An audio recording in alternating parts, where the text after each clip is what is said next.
Sorry, the BGM got the video flagged last time and I didn't find a new one to replace it quite yet.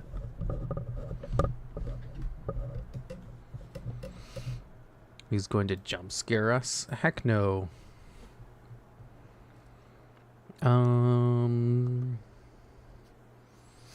Hello there.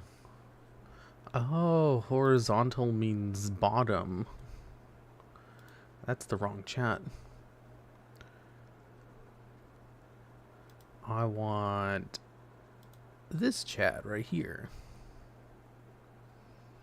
Get rid of horizontal chat. Put this behind here. Okay, this should be good. Yu-Gi-Oh might be dying. One could only wish.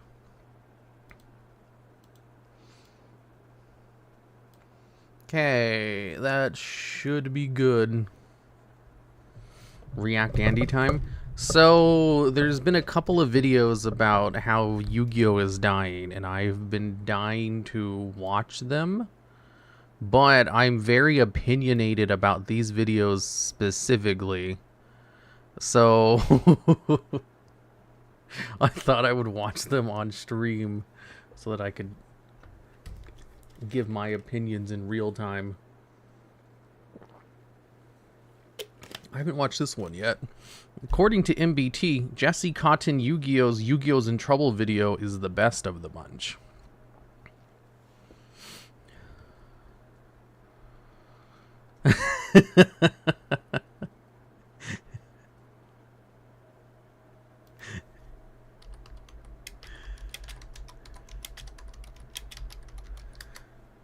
Duel Masters should come back to America, but nobody played Duel Masters. Also, hello there, Loser Luis over on YouTube. Okay, so Yu-Gi-Oh's Trouble by Jesse Cotton Yu-Gi-Oh. It's a tough thing to say out loud, but over the last many years, people have been saying Yu-Gi-Oh is dying, Yu-Gi-Oh's done for, and we've had YouTubers post online saying this is the end, pro players leaving, and whatnot. Oftentimes, this is sparked by a bad format, or by one player leaving, or a new card game being announced as competition. So, I've been playing Yu-Gi-Oh since, wait, I just forgot. I should probably turn up the desktop sound a little bit. I've been playing since it came out in like 2002, and they have always been saying that Yu-Gi-Oh is dying. This isn't anything new. It's such like a misnomer that it's just noise at this point. But what is the line? You don't like the line? I mean, I can turn it off. I think. It's one of these. No, the line is still there. Okay, never mind. I don't know how to turn it off. Always tried to look past that and dismiss most of it as being somewhat irrelevant. But I think why does it say jump ahead? Problem now. You see, highlight specifically at first, Team APS. Sorry, I just had to click on it. I didn't know why it was giving me the jump ahead button.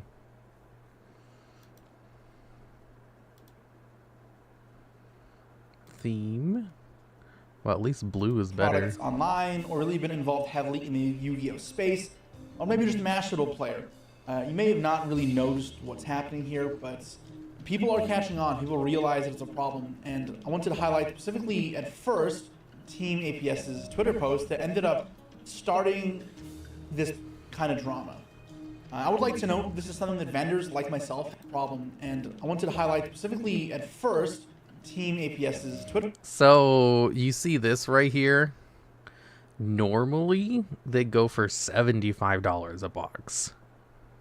So going down to $46 is a ginormous decrease. Post that ended up starting. Just to give some context. Kind of drama.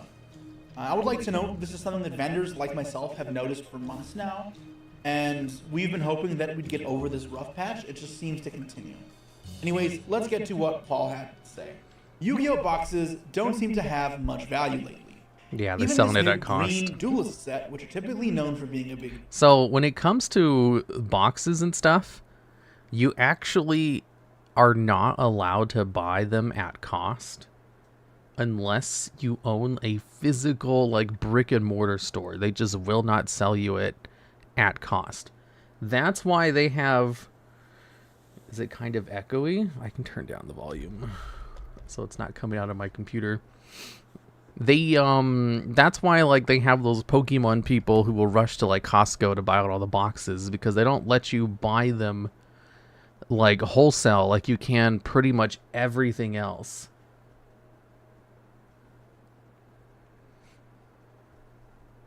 $70 is way too much. No, it's like $75 each. I truly believe Konami treats everybody else like the Japanese OCG with prices. No one would be saying Yu-Gi-Oh is dying. You mean where it's, like, reasonably priced and they actually, like, sell a whole bunch? You thought the echo was intentional? No, I just don't have headphones. Deal. Is this a cause for concern? Well, I do have headphones. I just don't want to put them on. I can if the echo is still there. So there is a stigma in Yu-Gi-Oh that if the set has Duelist in the name and it has a green box, then therefore it must be a good set. Duelist Revolution, for example, all the way back in 2010, included Effect Veiler, Solemn Warning, Potted Duality, Scrap Dragon, Stygian Street Patrol, many fantastic cards. There's been others since then as well, and I think before that as well, that my memory truthfully evades because I'm not a huge believer in this type of nonsense. But either way, let's look at the price here, and you can see that it's at $47. And Paul actually posted this, at least the time of my recording. You can see the bottom right. Just slightly. So I'm recording this on the 16th. There shouldn't be an echo. This was already almost 2 weeks ago. And if you bought a Yu-Gi-Oh box in the past, you'll know that's pretty cheap. Now, comparatively to what you may pay for a box from a distributor, this is less. And those card stores are paying more per box than they're selling for a TCG player. And, you know, the price on TCG player includes fees, right? So that's going to be around 10%. And then the shipping price, which depending on where you have to ship to, could be $5 to $7, let's say, but obviously can vary a little more. And if you think about all that, you're losing a significant margin now on Yu-Gi-Oh products. When the boxes go this low, you run into a couple problems. For example, one of the most notable players in Yu-Gi-Oh's history did respond to this, Jeff Jones, who also works closely with other card stores and has managed one in the past. He has some explanations for this, but importantly, this is the thing that's going to matter the most. As a store, we've made the decision to stop buying most Yu-Gi-Oh sealed products over the next year. There's no excuse for stores to keep getting burned on product they can't move, and that happens. When the prices go down like this, people order less. And when they order less, the local scenes will suffer, and you'll have stores stop supporting Yu-Gi-Oh! And then the community starts to crumble. And there are more casual players or semi-competitive players than there are truly competitive players like myself, or even the people who only go to 1 or 2 YCS a year, right? Those still aren't the majority. So numbers will fall from the base level first, and then it'll trickle up, but that's a huge problem. That's the future of the game. That's the base of the game.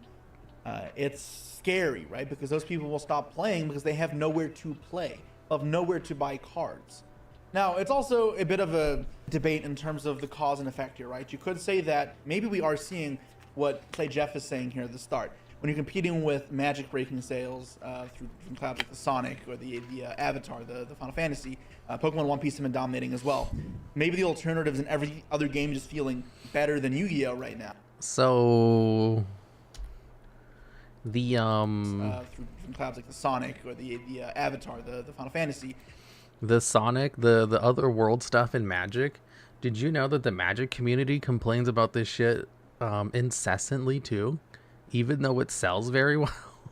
Pokemon One Piece have been dominating as well. Funny. Maybe the alternatives in every other game just feeling better than Yu-Gi-Oh right now is having that effect to decrease demand. And with the decreased demand, oversupply causes prices to plummet. Yeah, they hate them. But they sell well, so for Yu-Gi-Oh, right? It means there's a problem somewhere. Do they really? And it's an actual problem that's affecting the community. And I want to show you guys one other opinion, kind of going over what may be happening in Yu-Gi-Oh. Now, this is from Ollie from Tier Zero Games. If you aren't familiar with Tier Zero Games, they're actually... Yeah, that's funny is that the Final Fantasy set is like the best-selling MTG set ever. However, a lot of people who play Magic hate anime aesthetic. They love their MTG aesthetic, which is like all old and grainy and really like 1960s fantasy book cover, which is really funny because Raid Shadow Legends based its art off of Magic the Gathering, so they have like no pretty anime women in there either. Yeah, Western fantasy stuff. So when they were adding the Final Fantasy cards, they're like, "Oh, this is anime art style. This goes against everything," and it sold super well. And it's just like, huh, maybe there's a reason that Yu-Gi-Oh has like, you know, just pretty anime women and boys as like all of their new archetypes. My sponsor. So maybe make sure people want to buy good-looking things. Who knows? Link to their store. They sell cards constantly, but notoriously they are fantastic for pre-orders. With the code Jesse5, Hatsune Miku in Magic? Yeah, Hatsune Miku's in Magic too, but they also complained about that as well. Don't worry. I do want to show these guys my appreciation because they've been a great host for me for the last 9 months now. I've been on the team, or 8 months. And yeah, make sure to check them out. But anyways, Ollie is the owner of Tier Zero Games, and he is a huge vendor in the realm of Yu-Gi-Oh! So he does have a lot of. You should react to should the TCG adopt OCG rarities too video? Share it to a broader audience. So I've seen a lot of opinions about the current state Yu-Gi-Oh! Remind me after I go through these videos I have in my log. Someone's opened tens of thousands of booster boxes over the last 7 years. Here are my thoughts on the rapid demise of Duel.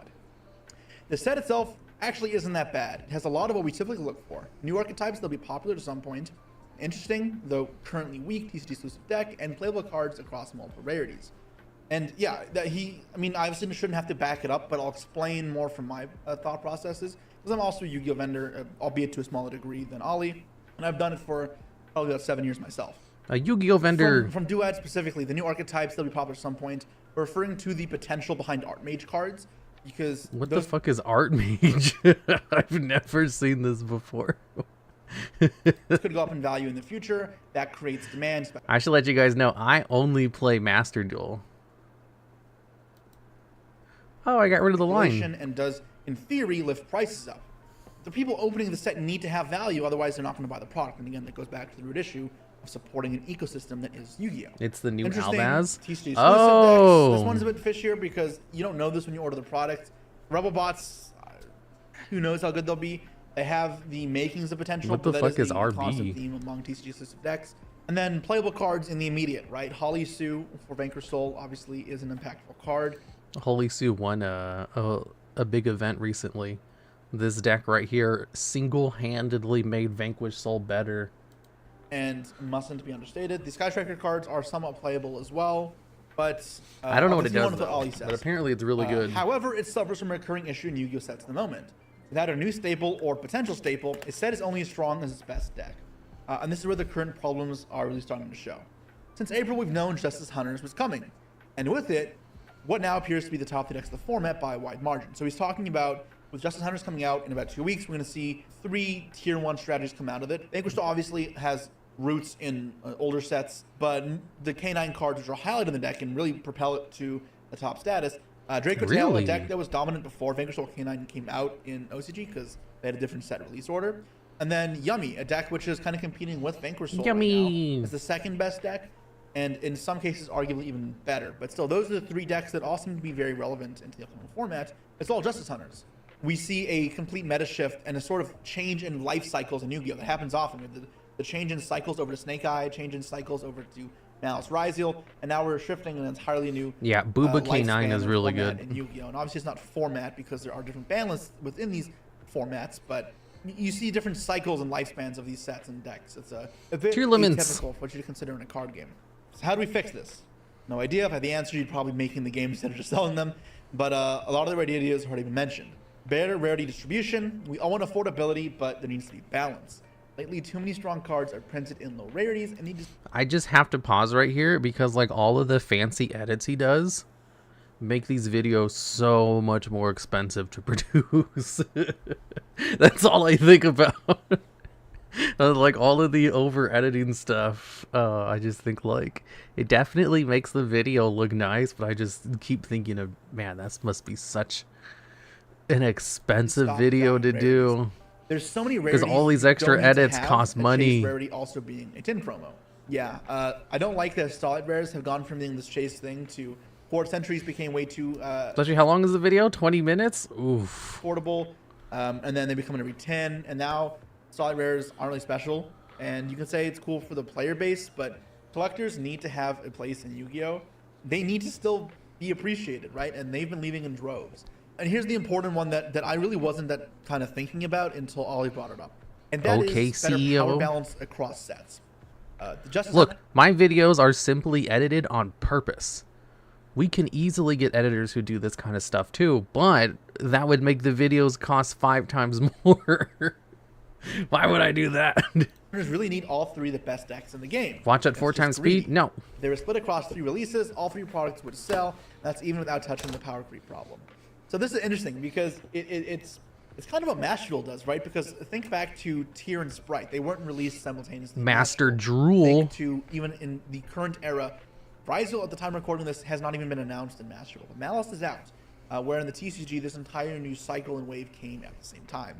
It means that the sets before Justice Hunters don't matter. Therefore, why would people invest in them? Why would they buy cards from them? They know will be obsolete so soon. So that kind of premonition of Justice Hunters coming out creates this like stock market like trend of forcing product prices down. Damn, this the problem, however, is if you release these powerful decks over several releases, is you might find yourself in more frequent Tier 0 formats and give less choice to the players, because until all of those powerful decks come into rotation to create that new Yu-Gi-Oh cycle, you end up with what you have like right now in Master Duel, where Malice is just far and away the best deck. And if you do that with every sort of power to create that new Yu-Gi-Oh cycle, you end up with what you have. This is the uncensored artwork. Like right now in Malice is just far and away the best deck. And if you do that with every sort of powerful release, then you'll end up with constant pocket formats. It could also mean that Yu-Gi-Oh just needs to change its product mapping like for the entire year altogether. Maybe they don't release so many sets. They already have slowed down, which is good, because releasing junk sets is not okay. This right now, it's a weird state. Ollie does add some closing remarks though. More than anything, he thinks Yu-Gi-Oh needs something new. It's not collectible right now. Yep.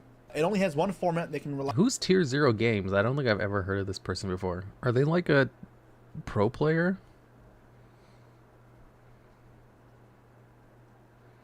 What a discerning eye you have, Mr. Logs.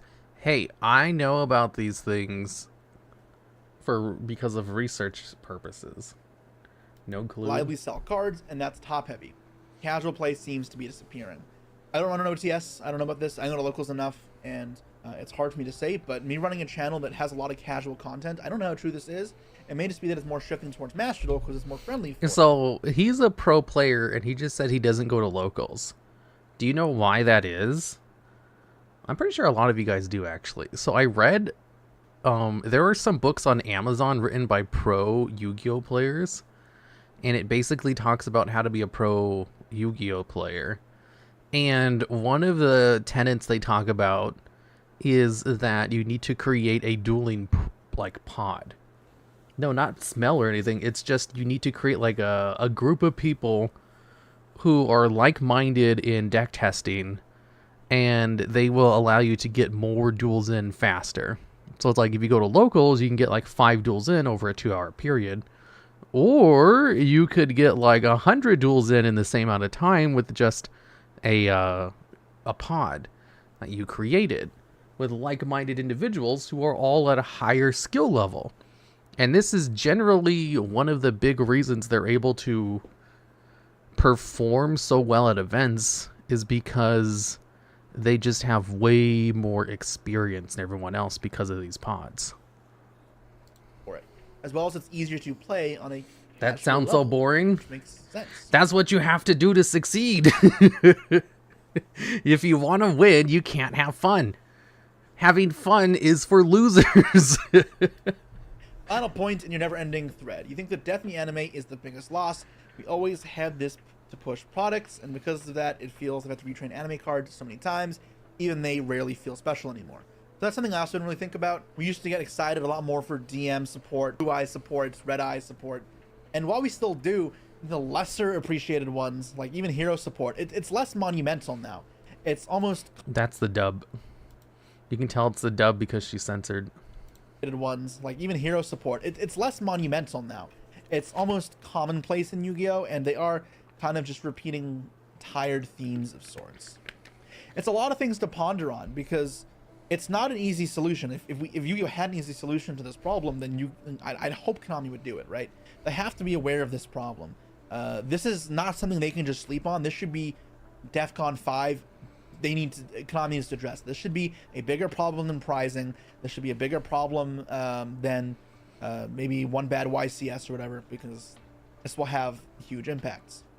Now, this is just one. I love all these Yu-Gi-Oh's broken. Here's how it could be saved with Konami. Just listen to my video essay. Yeah, there's lots of things Konami could do to make the game better and sell more boxes and packs and everything.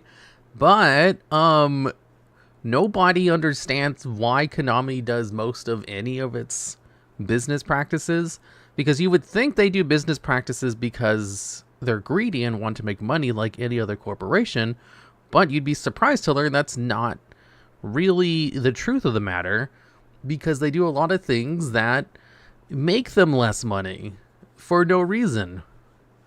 And it's baffling. We don't really understand why Konami does things sometimes. It would be a lot easier if it was like Magic the Gathering, where Wizards of the Coast is just doing things because they're greedy and, you know, they just want to get as much money out of everyone as possible. So like all their business decisions make sense with that front. But with Konami, that's not the case. And we're just like baffled at why they do things sometimes.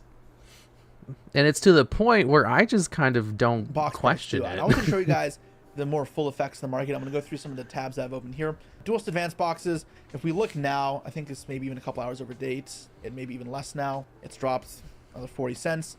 Look at this graph. This is abysmal. This is below cost for OTSs. Some OTSs that are smaller will buy only a little bit of product to support the local scene. Maybe I should buy some of these boxes. Holy shit. Community, like Gamer's Choice, Tier 0. I'm not crazy large, but I order a large amount of product. Holy shit. When you're ordering like cases in the multiples of hundreds, I don't do that. But others, like the ones I mentioned before, will. Think of that loss, right? That's multiple times a year. That's really bad. Does he own a store? The work that all this is, right? They don't let you buy boxes like that. Money. So you can see why stores are discouraged. And it's not just Duelist Advance. Alliance Insight's even worse. Like, look at this box price. Prices are down here, and despite small little upticks, it's Jesse's trending a vendor? down. Oh, that makes and sense. Maybe it's up from $34. It gets to the point that it's so low, people may just buy them out. And you see, I think that's what happened here. Jesse sells online. They only let you buy at cost if you own a physical store. He runs an online store. I don't think they let you buy them for online stores. I think he might be buying them from like a third-party distributor and not from like the source, because they literally like will check your address to make sure you have a legit store before they let you buy from them. It's crazy. Like no other products work that way. It's so weird. A little bit, because when they're that cheap, it's just like maybe gamble on it for the future, but $38, this is nothing. Boxes being this low is pathetic. Supreme Darkness is not. Just remember, boxes normally sell for like $70. So yeah, this is a huge drop. Much better. This was before Justice Hunters being announced, so this may have some value to Ollie's theory, but this set was deemed as not great. Ready distribution on this made no sense. The Mitsu cards all low rarity, so no one really paid much for them, barring 2 Ultras, which ended up being a bulk of the price.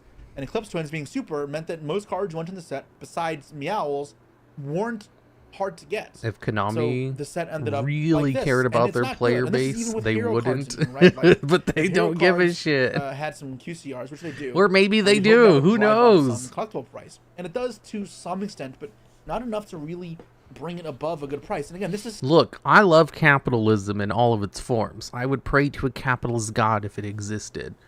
This is why I can confidently say that I have no idea what Konami's motivations are when it comes to Yu-Gi-Oh product or Yu-Gi-Oh IPs, because a lot of the things they do just seem random. Sometimes they're very consumer friendly And it makes no sense because other times they're not for no reason. It's like they flip a coin to decide how they're going to treat their things. How's your voice? Oh, my voice is still murked. Still losing money after fees. That's not the reality. It's still work to lose money. And the side sets You're not a communist god. I love capitalism and the free market and selling loot boxes. no different, right? Battle Legends, it did recover a little bit, but 51, 52, this is not profitable and it's still losing money. Now, thankfully, we are almost at the point where this can bounce back. And see, there is a couple dozen listed, but after that, that moves away. We do get to 57. This is not good. This is still not profitable for companies, but it's no longer sounding alarms level prices. This set does fare a little better because it has some more collectability with the chibis, the Blue Eyes, Starlight Rares.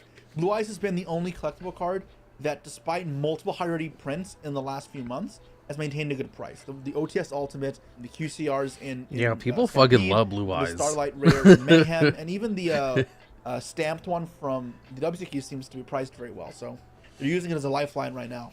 And I get it, but it's rough. Now, you may say, but if the box prices are bad, what about singles, right? Because what if these stores open the product instead and try and sell the singles? Let's look at Alliance Insight. March Hare, most impactful card in the game, was $60 in release. Months later, $17. That's still and I know expensive. Nationals or WCQ has just passed, so they may have dropped a little bit as That's players still a just lot of money decks, for a card. But even before that, they were $20. Still, the best cards in the set cannot be that cheap. Even $30. Even $30. The most expensive card in the set is not a QCR. That's freaking nothing. And what if I change the filter here? What if I instead only show QCRs? Let's show how much QCRs are worth. There are some worth okay money, but so many of them are actually worthless. You can pull your 3 QCRs in a case and pull $45 in cards from QCRs. That's not collectible. Yu-Gi-Oh's an expensive this hobby. This is all so sad. Star Rise was a playable card. I used to think Yu-Gi-Oh was an expensive hobby until I got into mobile gacha games. Yu-Gi-Oh is nothing compared to that. Nothing. It's nothing. Now, you can argue that as a product of sets dropping in price, the game becomes more affordable to play. But this being the way we have reached this destination is nice for now and will quickly kind of derail. Because the game will suffer in large as players stop playing or stores stop supporting it. And then as scarcity rises, prices move back up. And then Yu-Gi-Oh becomes volatile in prices. You have formats of incredibly expensive and worthless. That being said, I don't know if cheaper prices can fully be established with Yu-Gi-Oh being such a competitively driven game. I think the best way to do that is to have one deck be really cheap and other decks not be. That way, people have options still to compete cheaply, but if you want to play different decks, they can do so. But still, myself looking to buy Yu-Gi-Oh product in the future, I'm heavily debating every choice now. Now, with this all said and done, we talked about how Justice Hunters is coming out and it'll change the format. So how is Justice Hunters doing price-wise? Well, it's not out yet, so we don't really have a clear picture just yet. We can look at pre-sale prices, and it looks good. This is still not like a point where I'm screaming, Yu-Gi-Oh save, it's a ton of profit. When I'm looking for a higher price set to make good bank on as a vendor, I'm looking for $80 plus typically. That's when I'm really happy with my Yeah, market. 75 is Can't nothing. see though the prices have gone up already, if anything, which is a good sign. It means there is demand here. It may give further proof to Ollie's theory, though, that this kind of metric of released sets, with us knowing the future, leads to sets being like this is not a good thing. But the set looks fine. And maybe Yu-Gi-Oh is fine after all, but I'm concerned because this pricing thing is a huge problem. It is all part of, again, this ecosystem that is Yu-Gi-Oh and its health and its community. And when one thing falters, and by the data, it has faltered drastically, it's not long before other things gotta sink. As far as other fixes go, one other thing that may have to happen is a simultaneous release date for Yu-Gi-Oh products. The only reason we even know about Justice Hunters being so good, and it's for one reason. OCG gets the stuff way before us. It lets us pick and choose with our money, and it makes these products kind of bad, right? Because this kind of stock market type of speculation effect really can affect the market and hurt stores. Simultaneous would fix that a fair degree. And for all we know, Yu-Gi-Oh is doing that, right? Again, this is completely off of my own speculation. I have no insight on this. Do not quote me as an official source, please. But think about last core sets, right? Everything's been pushed back. The core set in the summertime used to be posted or published or released in August, but now it's early July. Last time it was mid-July. Think about the Halloween set. This time Doom and Dimensions. It's coming out in September now. We're moving sets closer together, and the time between us and OCG for core sets specifically is closing. I'm hoping this is a sign we're moving towards a simultaneous release. I don't know if the logistics are significantly harder for Konami for that. I don't know if this will actually help the game, but it would help us with having more interesting formats at the start of set releases. It would help the game sync up for just massive hopium. And I think it might help the sealed product thing as well.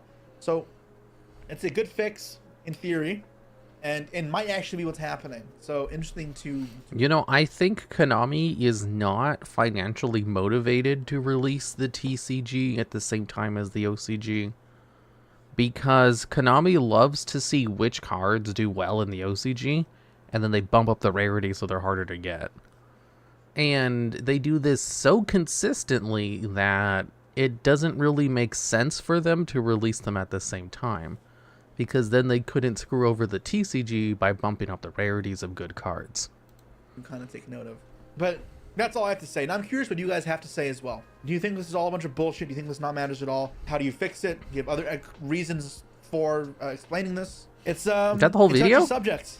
And I hope that we have answers, because why is Yu-Gi-Oh in trouble? I've mulled over the idea of switching card games before, but I don't really want to.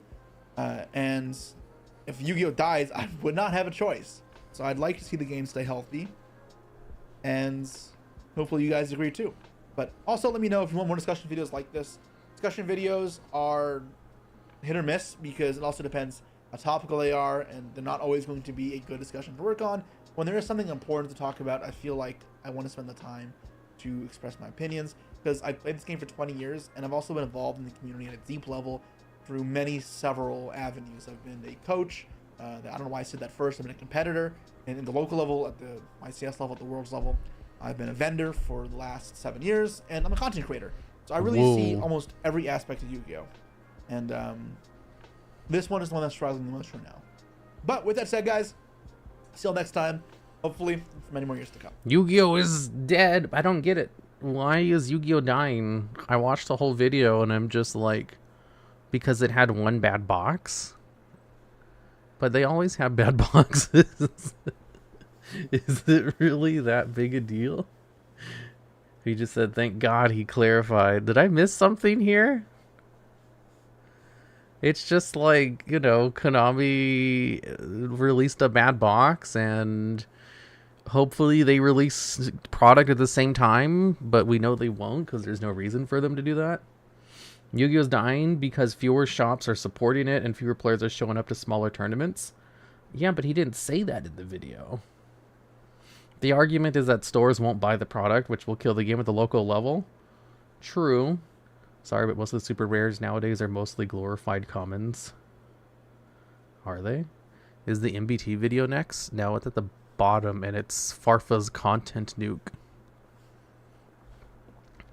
Okay, well, that's Jesse Cotton's Yu-Gi-Oh! Is in trouble. Yu-Gi-Oh! Should have multiple casual formats for modern cards with easy access. Right now, the game state is like riding a bike, but the only way you're able to ride downhill is racing at full speed, while course changing every 2 months. That's just burning people out, and you'll crash and frustrated sooner or later. If Yu-Gi-Oh! Had more formats, I think that would help a lot. But they don't like to do that. Isn't low rarity good? It is for the consumer.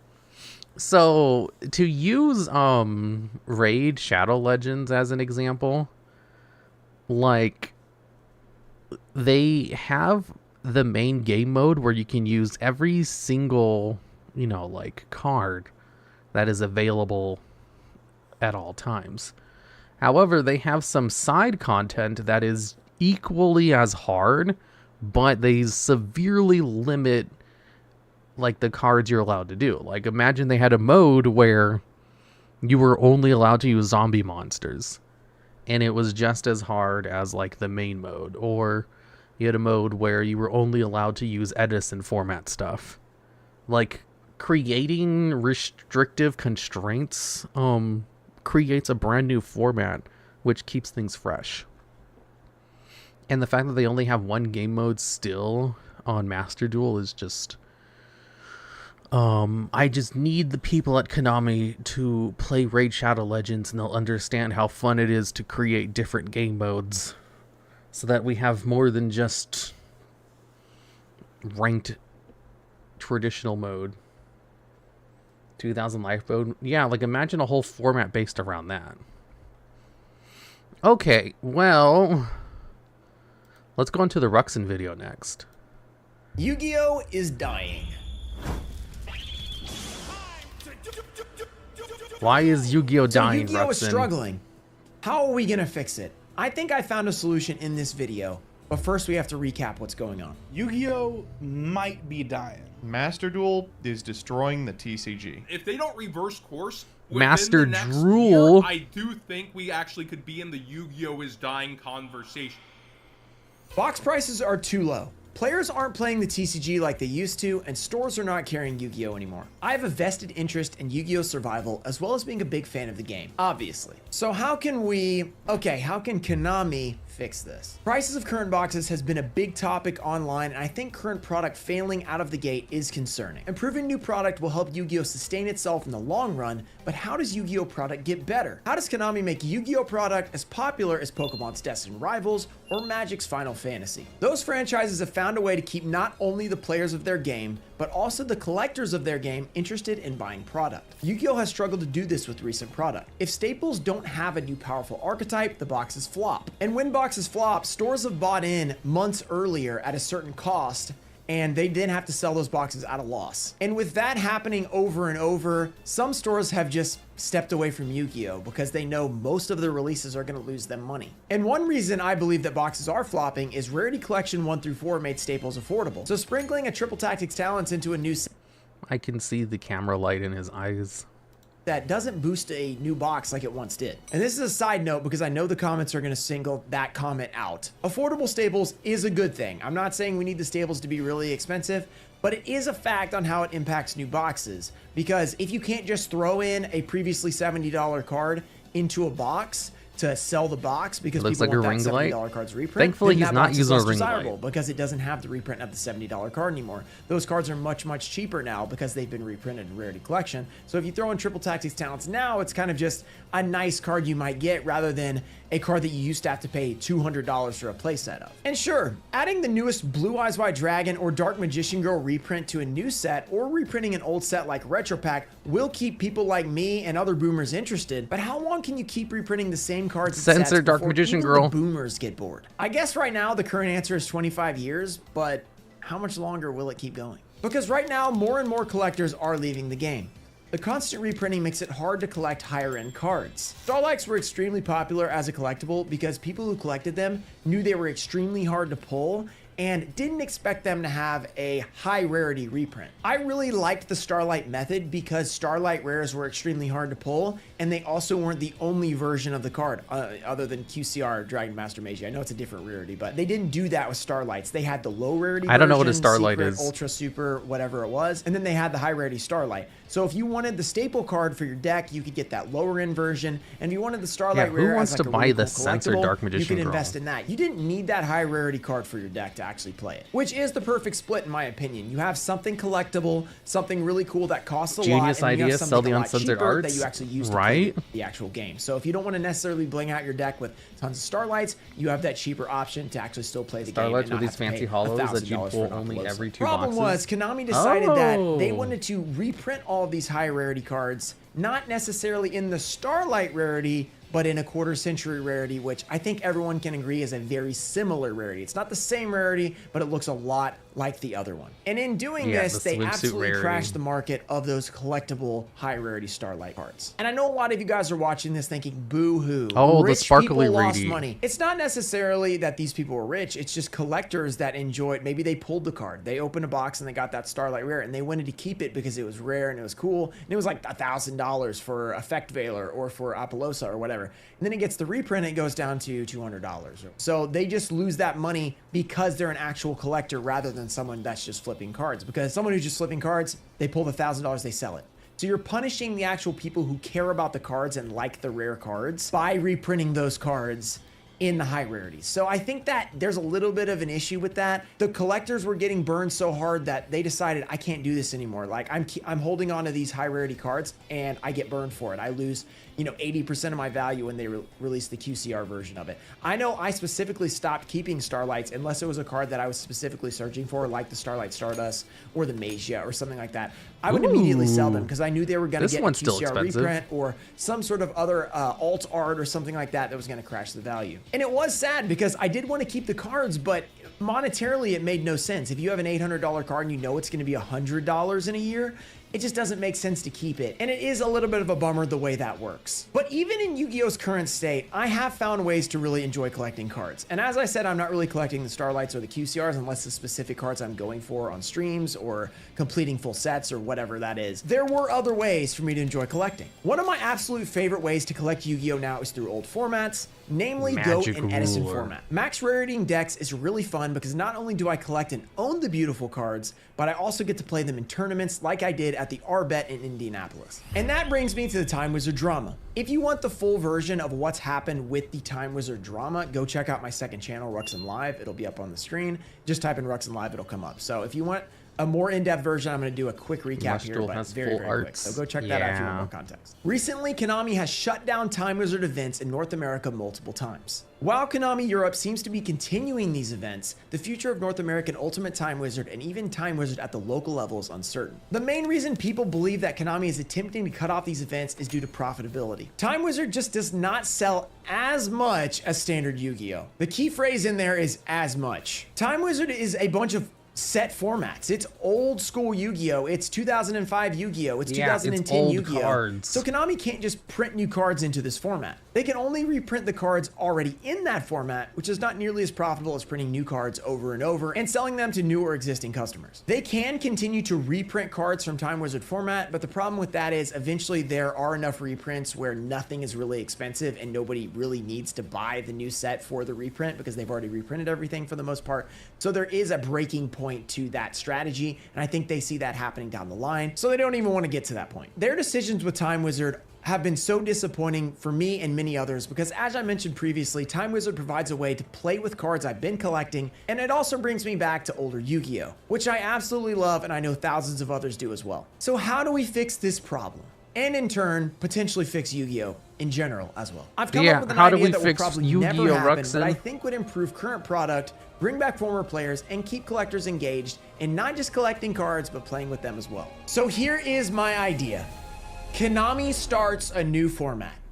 Okay, yeah, I know, not that revolutionary. They've tried this with Speed Duel. They've tried it with Rush Duel, though we still don't have Rush Duel except in Duel Links in the United States. I know they have it over in Japan, and a couple other times, I'm sure. But I want them to do it a little differently this time. The other formats that currently exist are different from standard or advanced or whatever it's actually called, the current Yu-Gi-Oh! Format. Duel Links only has 3 zones, so naturally it's completely different. It's a much quicker game, and most of the time it's played on your, Duel Links is on your phone. Speed Duel they tried to do with the TCG. It just doesn't work as well as Duel Links because Duel Links was made to have a quick 10 to 15 minute game on your phone and get out. Rush Duel allows infinite normal summons, so you're already playing a completely different game than you would if you were playing, regular Yu-Gi-Oh! You get one widescreen normal Rush summon. Duel. Sure, I guess now you get to special summon a million times, but normal summoning Deckmaster 5 format is would a be lot cool. easier than special summoning 5 because you have to have conditions for a lot of those. No, not with normal summons. You just summon them. The only thing you have to worry about is stars. I think these two formats, both having a pretty significant difference from the advanced format, is the reason why they're not so popular. So instead, Konami should start a new format that resonates. A format where Yu-Gi-Oh! Is played like Yu-Gi-Oh! A format that will bring back former players and keep them engaged in both new releases and new cards. I've called it Yu-Gi-Oh! Retro. Okay, the name could use some work. That's not the important part here. I want this name to scream to old players, boomers, and collectors that this is the Yu-Gi-Oh! They remember. And no, this will not be Time Wizard or time travel. This won't be just visiting old formats and old cards, though I do love that and I think it's awesome. Konami has clearly shown us that they think there's a problem with supporting that old school format. Instead, I've thought of something better for you, Konami, a way you can make money and keep old school players interested, as well as bringing in old school players that haven't played in a while. Konami would just release new sets specifically for this format, just like they did with Speed Duel. But instead of just releasing old cards, but in a different order, just to make them a new format, Konami would print new cards specifically for this format and mix them in with current cards. For example, this set might contain some original cards to build up the format, such as Trap Hole, Smashing Ground, or Mystic Tomato. But alongside these cards, they might create a whole new card, like a level 4 Machine Recruiter. And yeah, I was hating on UFO Roid right there. I was. Or even a whole new type or attribute of monsters to go along with these vintage cards that interacts in different ways that we've never seen before. But at the same time, also has an old school feel. From there, they could continue to release new sets, solving their issue with Time Wizard of selling old school players new product, while also providing a new format using vintage cards for those older players. This idea really resonates with me because I personally got back into Yu-Gi-Oh! In 2017 because of Duel Links. Back then, the game was so simple that it was easy for me to Oh, I was like, what's wrong with UFO Roid? But like, they don't have recruiters for specific types. They have recruiters for attributes. So like UFO Roid being level 6, like, it sucks, but you know, the other types don't have one. Transition my basic knowledge I had in 2006 to the current form of the Duel Links game. Because Duel Links had just released less than a year before, it was still a very simple, straightforward game. Also, I like how we use the Hearthstone that game has term lost for that recruiters simplicity by adding newer cards like Xyz, Pendulums, and Links to the game. Now, I don't want to sound like those types of cards killed the game or they ruined Yu-Gi-Oh! Because I don't actually believe that. I like Xyz, I like Links, and I know others like Pendulums, though I don't. Dude, I remember when Links came out, I was so upset. I thought it ruined the game. But only because of Master Rule 4. When they changed Master Rule 4 to allow Xyz and Synchros and Fusions to go into the main monster zones, then I was fine with Links. But before then, I hated Link monsters. And then after they fixed the rules on the extra deck cards, I was like, oh, Links are awesome, actually. I just don't like the Master Rule 4 restrictions. Personally. But there is no debate that these things did move the game into XYZ materials. This new format would eliminate this from the equation. Should it do away with an extra deck completely? Maybe. No. It could. Or it could just have fusions. It could have synchros. It could have both. One way or another, it should be kept simpler. While the I think one of the benefits of Yu-Gi-Oh! Over all the other card games is the extra deck as a toolbox. The extra deck allows you to basically deal with any board that's thrown at you because you have some kind of answer, which is available through pretty much any hand you draw, which is not the case for other card games. Its format can continue to expand on its complex nature for those who love it. Because I don't think current Yu-Gi-Oh! Is a bad way to play the game.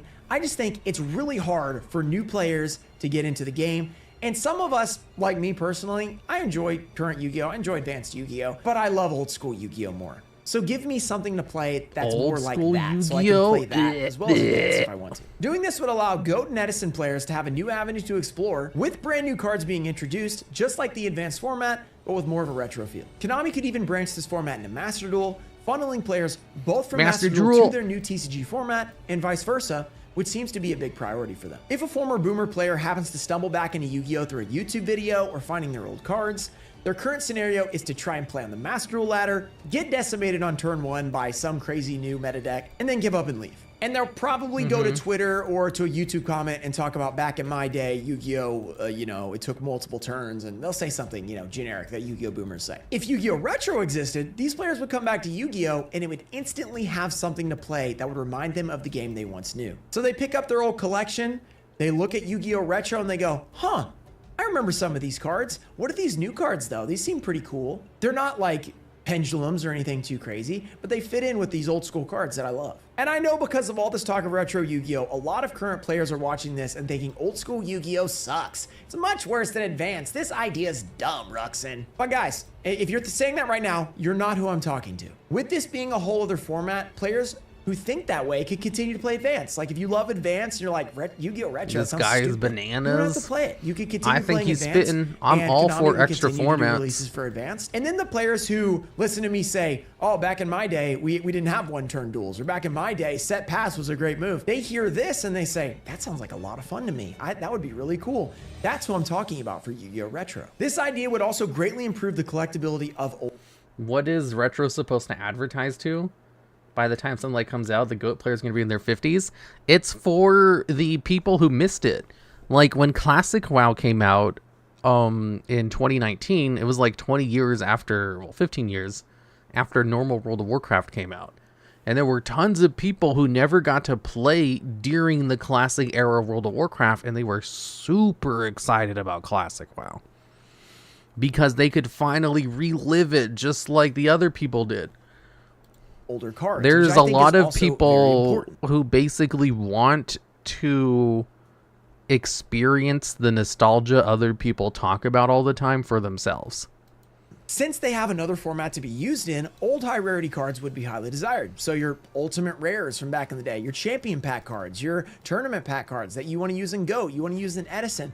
Some of those cards would be sprinkled into Yu-Gi-Oh! Retro, and you could bring those cards over to Yu-Gi-Oh! Retro and play them there. I personally would not want to see like a Yu-Gi-Oh! Speed Duel print where you have to play the Speed Duel print in Speed Duel. I didn't like that they did that. You could play the Speed Duel in Advanced, but you couldn't play the Advanced in Speed Duel.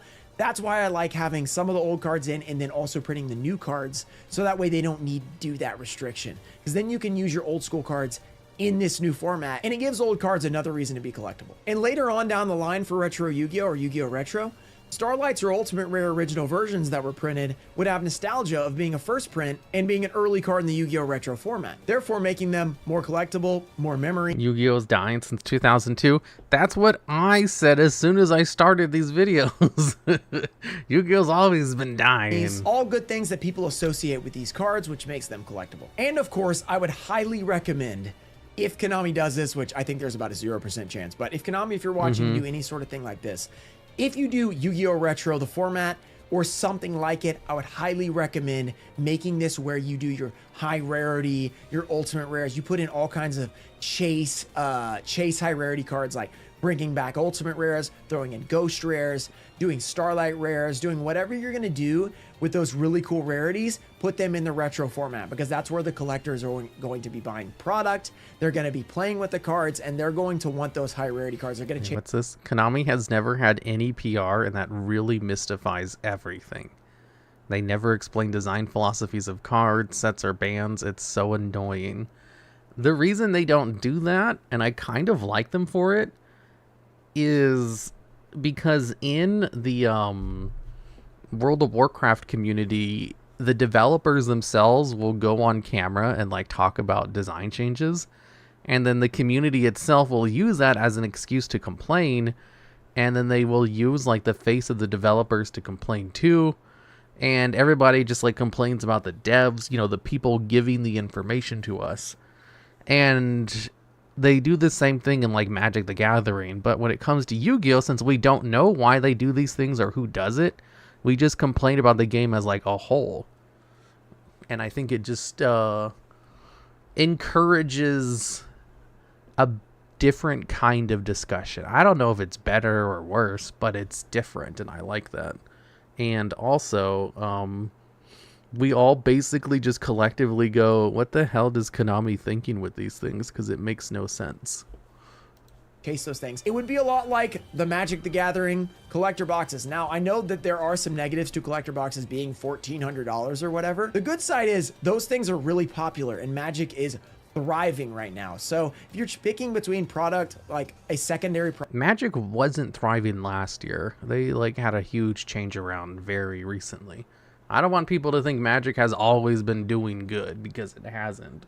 product being expensive or the card game dying, I think you probably pick the expensive product Or if they wanted to do that specific split, like they could have Yu-Gi-Oh! Retro play boosters like they do in Magic. These have all the commons and the rare copies. But then in the Yu-Gi-Oh! Retro collector booster, like whatever they want to call it, because they're not going to use Magic terminology, you put in all those crazy rarities. You can even do serialized cards.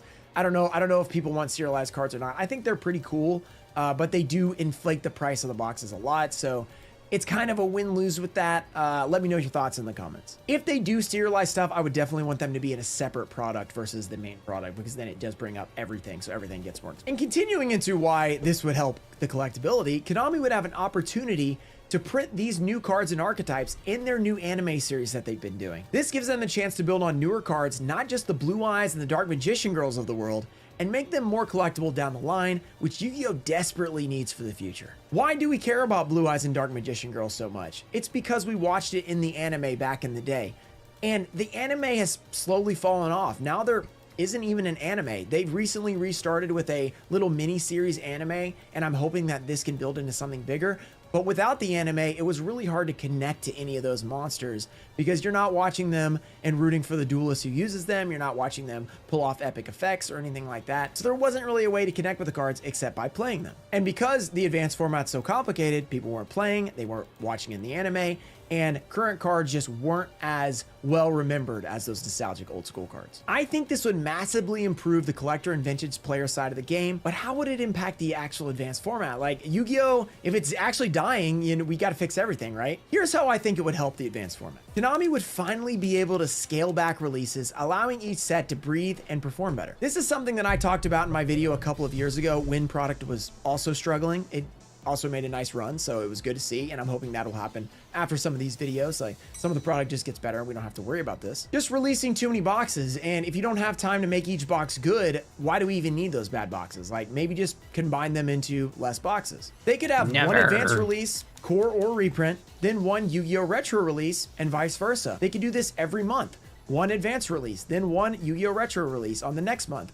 You do 6 releases for both a year, you alternate months, and there you go. 12 products a year. You're still pretty much pumping out the same amount of product overall, but half of them have become Yu-Gi-Oh! Retro. That way, both the advanced format and the Yu-Gi-Oh! Retro formats don't get too stale, but at the same time allow for developers of new cards to maximize potential of each new release, thus creating more desirable releases every time. Now, let's be honest. Even if Konami took this idea and they did exactly what I said, this won't completely fix Yu-Gi-Oh! But it is something that I would personally enjoy and think that could move the card game in the right direction. Make sure to let me know in the comments what you like about this idea, what you think I didn't mention that could be added to this, and what you think wouldn't work. Should Konami try something like this, or do you have a better idea? If you do, leave a comment down below, and maybe someone Konami will see it. Who knows? Maybe a video like this can give them ideas on how to keep the game we love going. You're missing a major issue here. Yu-Gi-Oh! Is dying, but not because of the value of cards in a box. It's because the game has power crept itself to such a high complexity level that it's unapproachable to new players. All games have players leave. They get bored or burnt out or broke or outgrow it and whatever and stop playing. Other games handle this with new players joining, which this game and its every card a wall of text style makes unapproachable.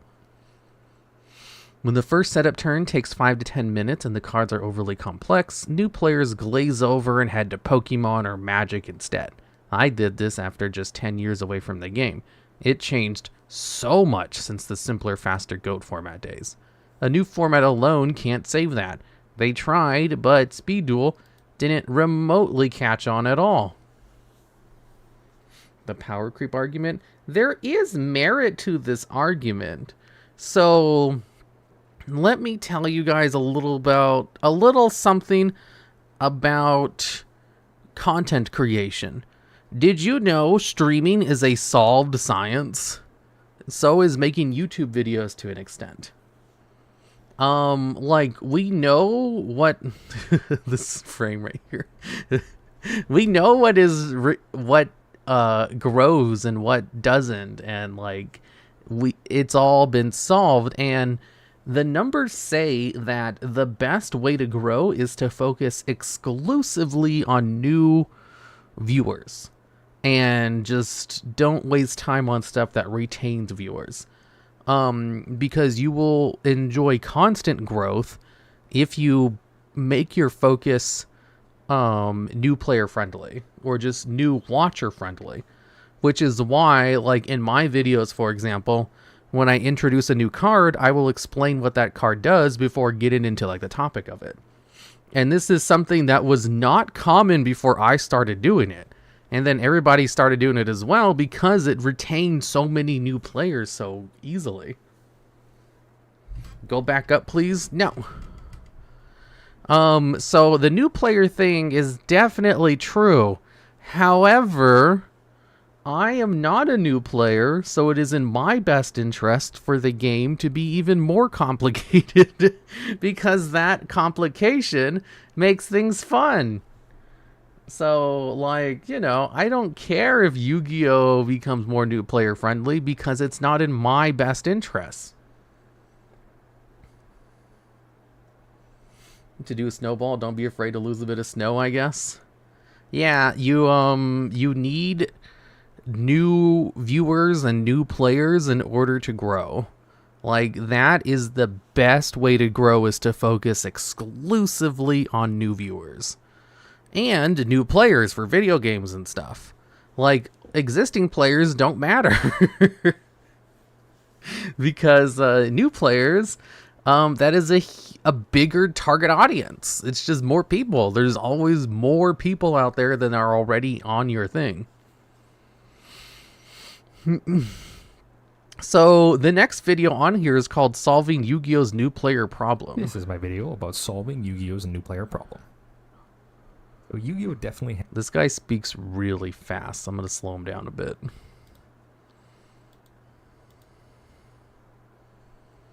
has a new player problem, and if you're not aware of the problem, I would highly recommend watching Raren's video where he goes through and tries to learn Yu-Gi himself as a Hearthstone player. If you don't want to watch the whole video though, you can watch MBT's review video of Raren's video, which does a pretty good job illustrating the points he makes about the new player problems in Yu-Gi-Oh! The brief summary of the video is that Wait, he's actually speaking at a normal speaking level. Let me go back to normal. Yu-Gi-Oh! Is extremely hard to learn as a new player unless you are already been introduced to the game by somebody else who is already familiar with the game of Yu-Gi-Oh! Nearby, no, he still talks really fast. This, however, especially nowadays, is not good enough for you to learn a game from somebody who already knows it, because that already works for every other game that you could already have somebody else teach you. There are lots of other ways you can teach a player the game without having someone else to explain. If one of my editors sent me back a video and they didn't have anything on screen for 5 seconds, I would tell them to add something to screen, because you should never have blank space. It's all like many other card games. Magic, for example, has a very gradual learning curve that helps introduce a player to higher and higher levels of play slowly over their time playing the game. Where most players start playing Magic is on the kitchen table, maybe with a parent, maybe with a friend, maybe with a sibling. You're going to start playing Magic because you think it's cool to play and you want to try it out. Magic cards almost all work for this kitchen table level of play, but it's definitely noteworthy that Magic prints cards for Timmies or players who want... This card is terrible, by the way. What is this? 5 mana, 10/10 vanilla? Big splashy. That's cool a great effect rate, that may but not be very competitively viable. It's the not very natural good. progression from playing on kitchen table is playing Commander. This way you can fit more people into playing at the same time, as it's a multiplayer format and it's still relatively casual. Yeah, white but has corners a on more the focus card, on bigger triggered, effects or triggered. longer lasting games, giving you more. If they turned in a video and they had white corners on the card, I'd be like, redo it. I'll show you how to take it off. Redo it. Access to the game than you would if you were just playing for the first time. Commander does an alright job not only establishing the large collection It's a of recorded cards that you are allowed to PowerPoint play with slide. in the game. This is how I used to do my videos, but it wasn't a PowerPoint slide. I created everything in MS Paint and then just put together the... It was basically like a PowerPoint slide, but it was done in MS Paint, and it was, yeah. Game of Magic the Gathering, but also can help introduce you to new people, as by being a multiplayer format, you will encounter lots more players if you're playing Commander. If they just push Rush, would that be enough to gain new players? It's also yeah, noteworthy to probably. mention that the I don't price like amount Rush that you duels, put though. into the game increases over time as you play the game more and more. Kitchen table, you just play with any cards. Wait, this comment is... Logs, what are your opinions on thumbnails, and are they that important? Thumbnails are probably the most important part of your video. Thumbnails and titles. It's almost more important than the actual content of the video itself. you happen to pick up. Commander, they have pre-constructed commander decks that you can build, but almost any card is playable in the commander format. This proceeds to limited, which is a format where you have to bring literally nothing, but you do have to pay an upward cost to play in a limited event. A limited event allows players to play with many cards that would not The normally see Chocobo. pre-constructed formats, as they are a lot weaker, but it also gives you an understanding of what the new cards coming out from Wizards of the Coast are at that moment. Limited is also noteworthy for the Magic the Gathering pre-releases, which happen before a set is released, allowing players to get access to the new cards a little bit before they would otherwise play it. So limited is basically like constructed. You create a deck based off the packs you pull. Online or in person in standard tournament events. And finally, the big boy is the constructed formats like Standard, Modern, or Legacy. When these formats are played, these are for the more dedicated players to play, even though you can play them on a more casual level. Generally, if you're playing these formats, you can play in more constructed style events and tournaments that require a little bit more of a buy-in terms of cards than How's glitch stars? You mean glitch shards? the previous ones. Progressing up this ladder is the only way to learn Magic, of course. However, by going in this sort of fashion, you have an easy way for players to slowly engage more and more with the community of Magic the Gathering and learn more and more about the cards that were printed and the cards that are going to see print in the future. It's also important to note that all of these are different valid stopping points if you really like to. If you don't ever want to play more than Commander, it is totally fine to continue engaging with Magic, only playing Commander, only playing Kitchen Table, only playing Limited. All of these being valid means that all your players have little communities that they can take a part of, but also progress from one to another as they please. But let's say you're not satisfied with having all these different little communities. You don't want to cut your player base amongst many different groups and would rather keep everyone centralized in one main card game. It's worth looking at Pokemon's approach, as Pokemon only has the one main format that every player plays as the standard format. One of the ways they keep it very accessible to new players... Wait, Pokemon has two formats. They have standard, and then they have the expanded format, which is basically like Yu-Gi-Oh's traditional format if we started at Edison and onwards, instead of also allowing classic Yu-Gi-Oh! Is by printing very simple but powerful cards. Cards like Professor's Research and Super Rod are both very strong but have very basic Look at this. Super Rod. Shuffle up to 3 of a combination of Pokemon and basic energy cards from your discard pile into your deck. The only thing this thing does is put cards from your graveyard back into your deck and like no other effects. And this card is good. It is so good, like everybody uses it, and it's so funny that like no one would use this in Yu-Gi-Oh, but in Pokemon, everyone uses it. Having cards like this that seem really simple. It's just a -1 in card advantage. Or shuffling 3 Pokemon or basic energy into your deck from your discard pile, they seem super basic and easy for new players to use. However, they show a lot of hidden depth when played at high levels. This level of easy to play and hard to master is really important when making your game very elegant and making it easy for new players to get into your game thinking it's relatively simple, but then who cares about new players though? Once you play with the card a lot just and because it realize helps you can't grow play and make Professor's more Research, money. discarding a key piece card from your hand, or need to save your Super Rod for when your Pokemon is knocked out to get a new chance at playing that Pokemon again. It's Pawn of Avarice. Only If Pawn of Pokemon Avarice would you was have a card bad. like Lysandre's trump card end up being Look at this. This one's really funny. Each player shuffles all cards in his or her discard pile into their deck. It basically just resets your discard pile, and that's it. And this card is banned in the expanded format. It is so good that it's banned, and I just find that so funny. Because it's not -1 in card advantage. It doesn't impact your field. Totally rudimentary card shuffling your discard pile into your deck, including your opponent making it. Yeah, it's legit banned. Effect, but this card actually got banned in Pokemon due to its power level. By making your simple cards also overlap with your powerful cards, it leaves you a lot of room to introduce complexity into your game without overloading your players, especially your new players, with huge mechanics and lots of keywords.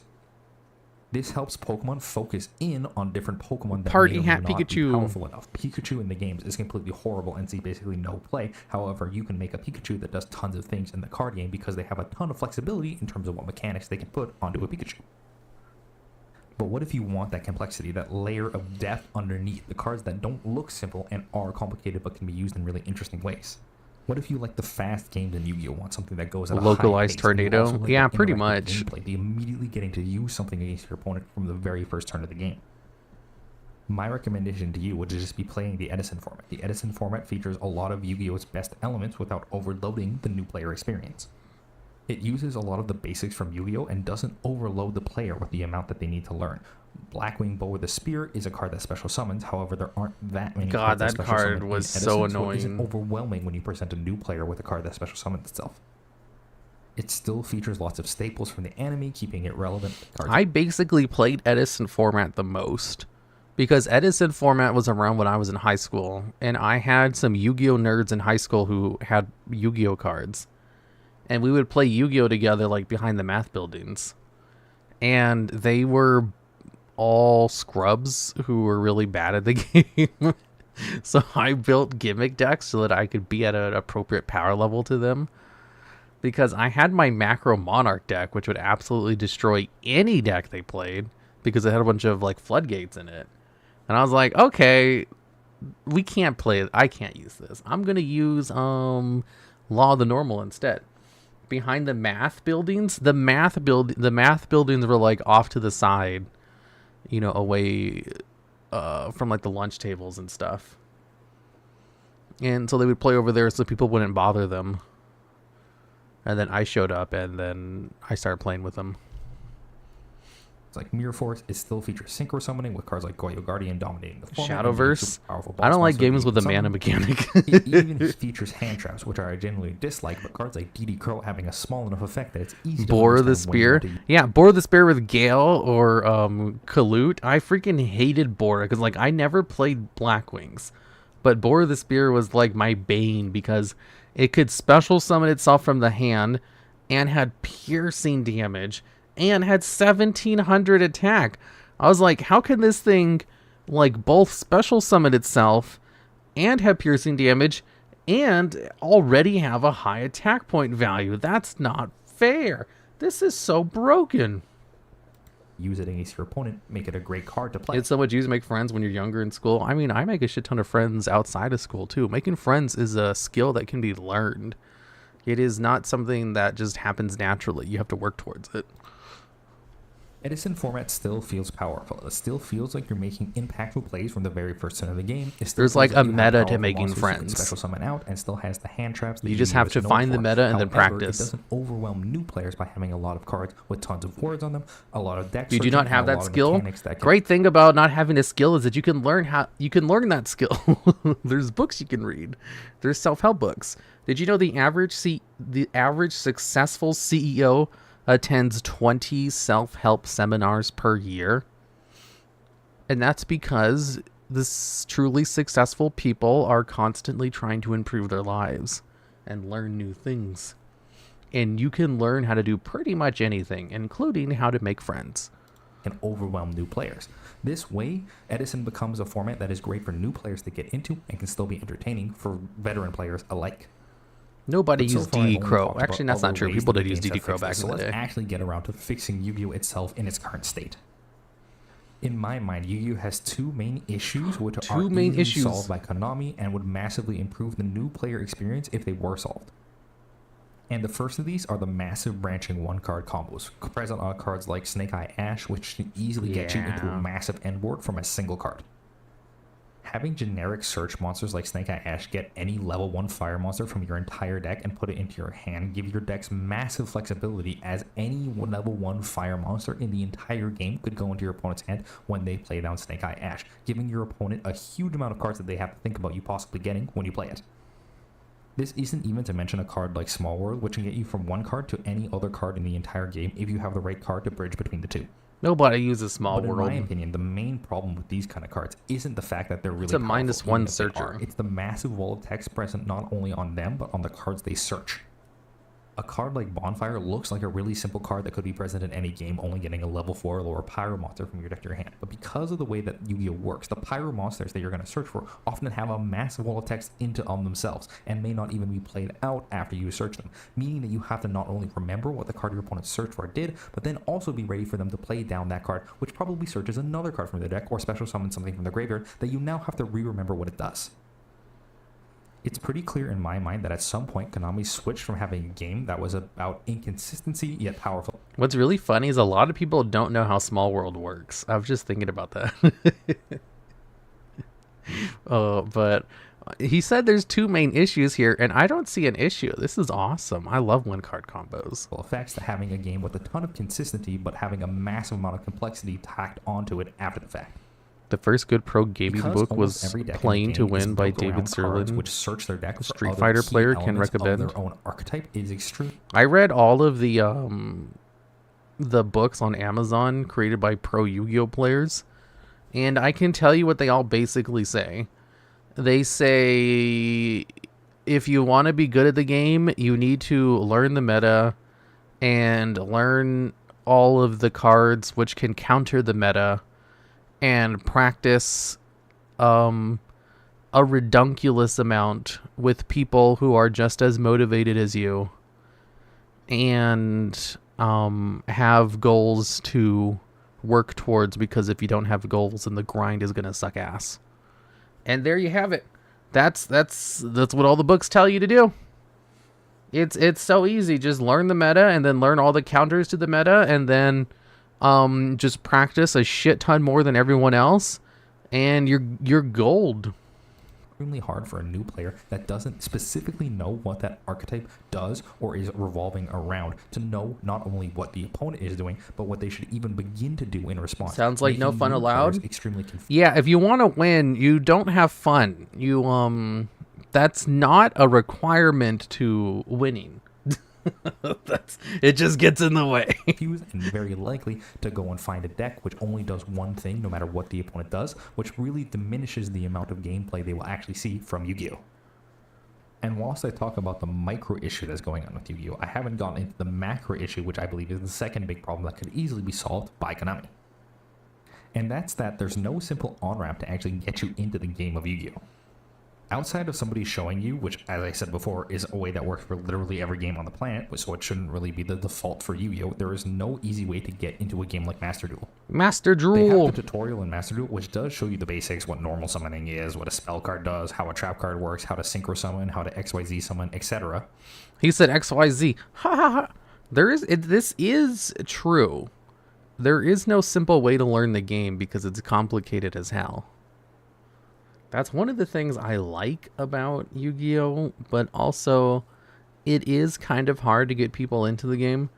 I remember when I got Stim into the game, I trained her how to play Yu-Gi-Oh! By playing Danger Tearlaments.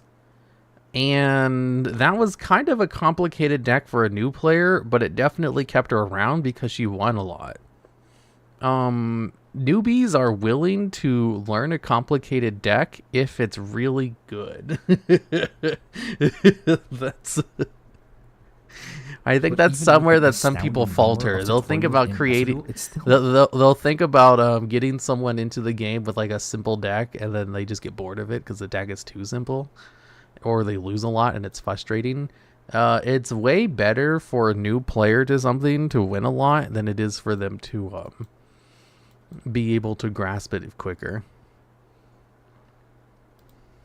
Really just goes over the basics of how to play Yu-Gi-Oh! On the fundamental level.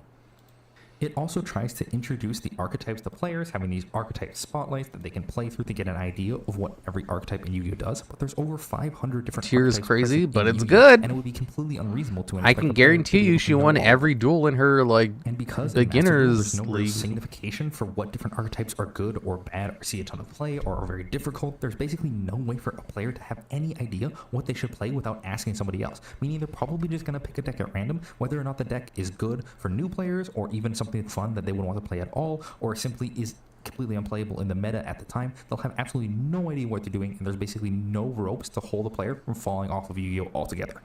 Yeah, add more So what's the formats. best? I would First love is that. Issue 1. I think Konami has already somewhat solved the issue about the massive amounts of searching and the huge text walls in Yu-Gi-Oh! By implementing different playable hand traps. A card like Nibiru or Droll and Lockbird definitely power down combo decks a large amount, massively limiting them on their ability to add cards to hand or to summon monsters to the field in a single turn, which makes it less likely opponents will be able to play against. Did you know Konami designs archetypes around Nibiru? Like, pretty much all modern decks can get a negate for Nibiru down before their 5th summon.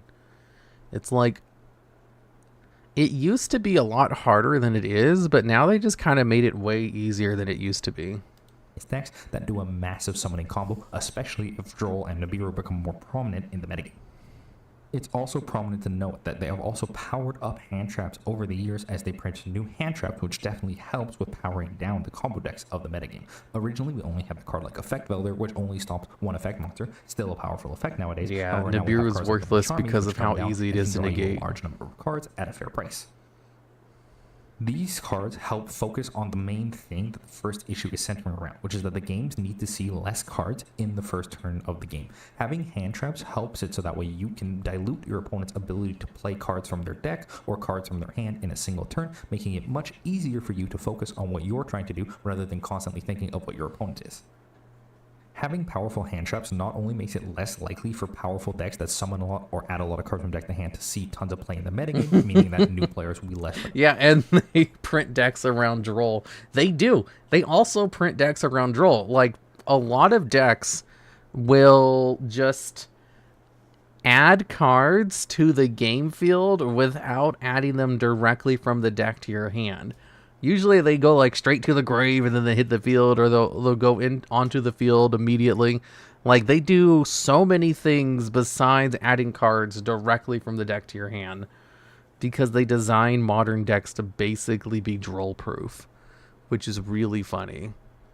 Likely to run into them, but it also Not gives all of them, players of course. an easy way to understand Thankfully. the way to beat these decks. If you want to beat a deck that special summons a lot, put some Nibirus in your deck. If you need Yeah, to beat it, decks like, that add a sets lot it of cards to hand, directly. put in a Droll.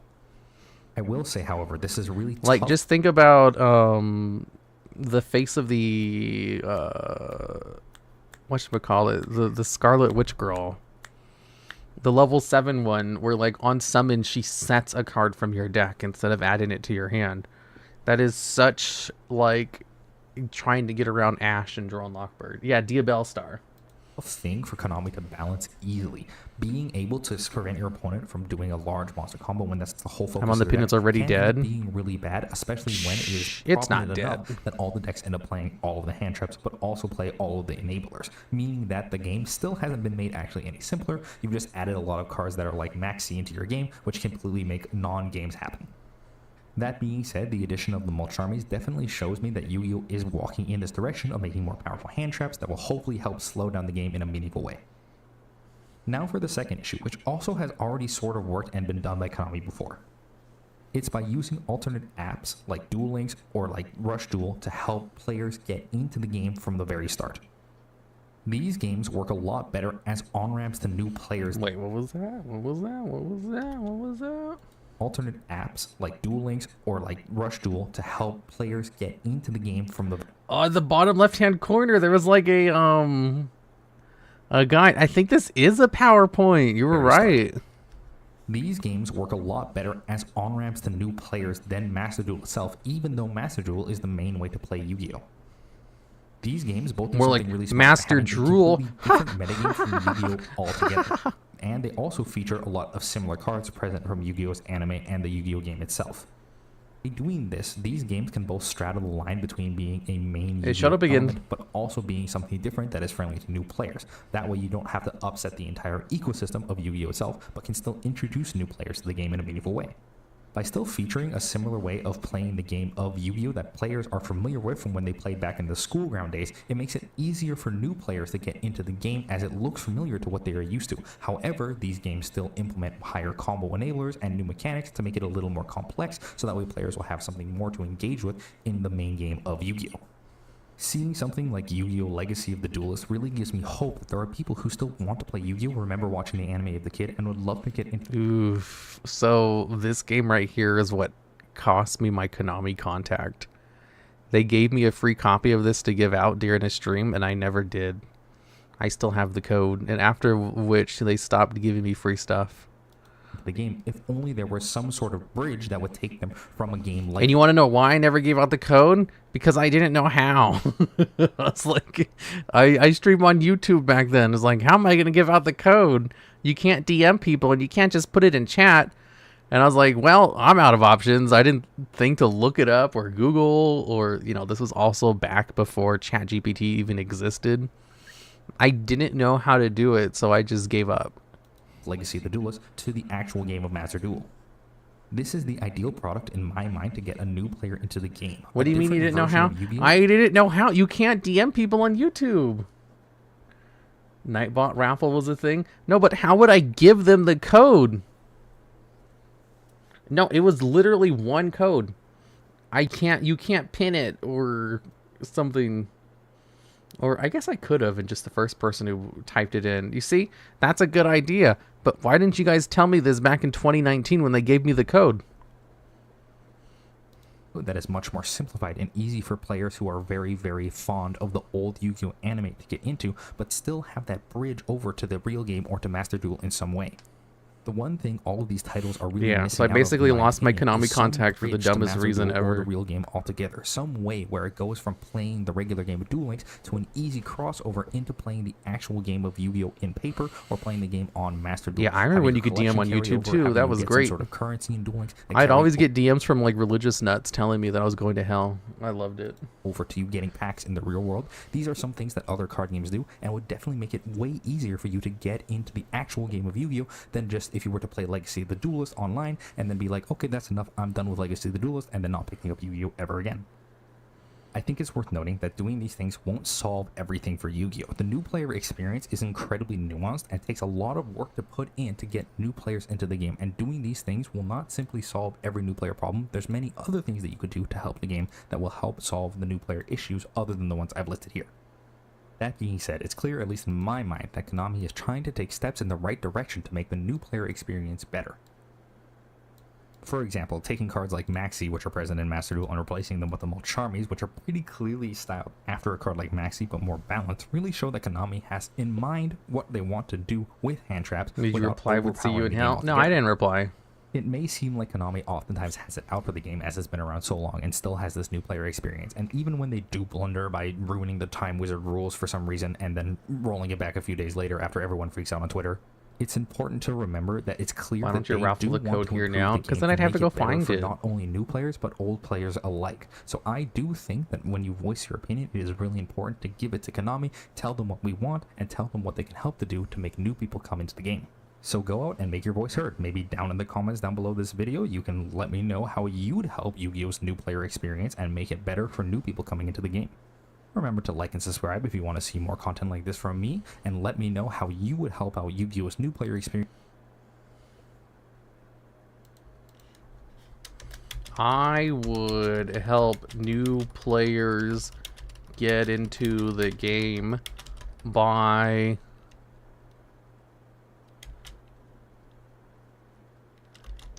making all cards have 5 effects instead of 3. Last video, the content nuke by MBT's Master Duel. So I assumed he was just going to talk about how the game's too complicated to get into, and it's like, yeah, it's too complicated to get into. Minor spelling mistake? Psh, whatever. Wait, how come I didn't play any sounds while I was typing? I didn't install this mod for it not to play sounds.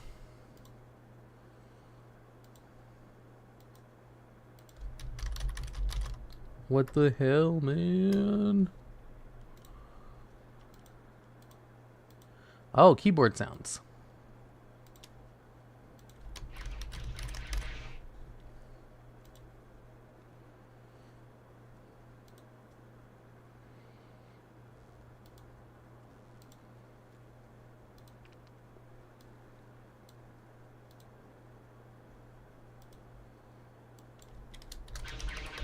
Hello there, people.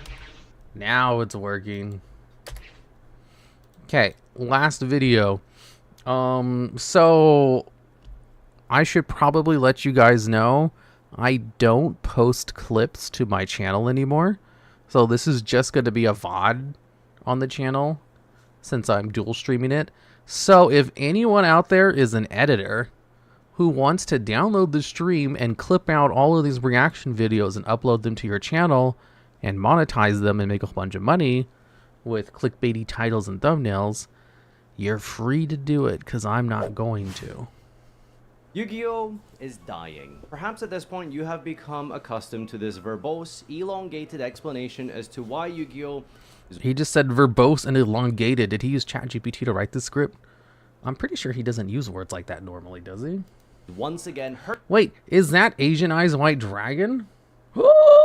hurtling towards its own demise. Over the last few months, with things such as poorly performing products and the bizarre decision Konami has made to essentially nuke classic Yu-Gi-Oh!, it's no wonder that we are once again having this discussion as to why Yu-Gi-Oh! Is again in its death throes. Why'd you kill the This DuelLogs time, DuelLogs? Because I fucked up problem my throat. is Master Duel. And as I ruminate on Master what that thing Drool. is and why it might matter, I find myself coming to the same conclusion over and over and over again. Master Duel is destroying the TCG. In a myriad of ways, through a myriad of forms, the continued success Myriad. of Yu-Gi-Oh's online component is coming at the active detriment of paper play.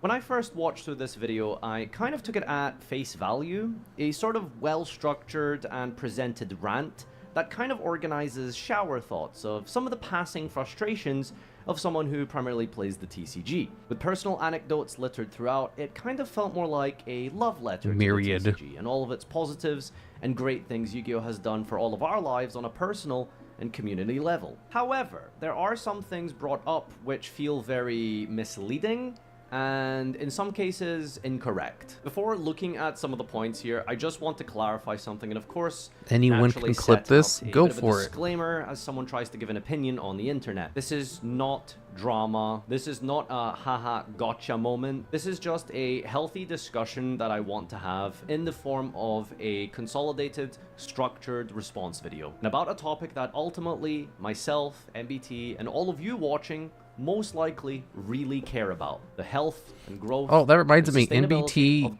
asked me to be to give a prompt for MasterChef. I'm probably gonna pick Crazy Bugs.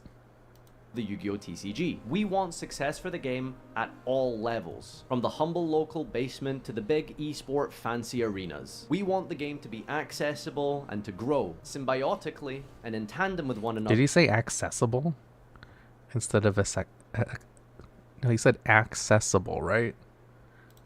Not in spite of one another. And if that's not meant to the big esport fancy arenas, we want the game to be accessible and to grow. He said symbiotically accessible and instead in of tandem with one accessible. another, not in spite of one another. And if that's not what you want to see from the game, then this video is not for you.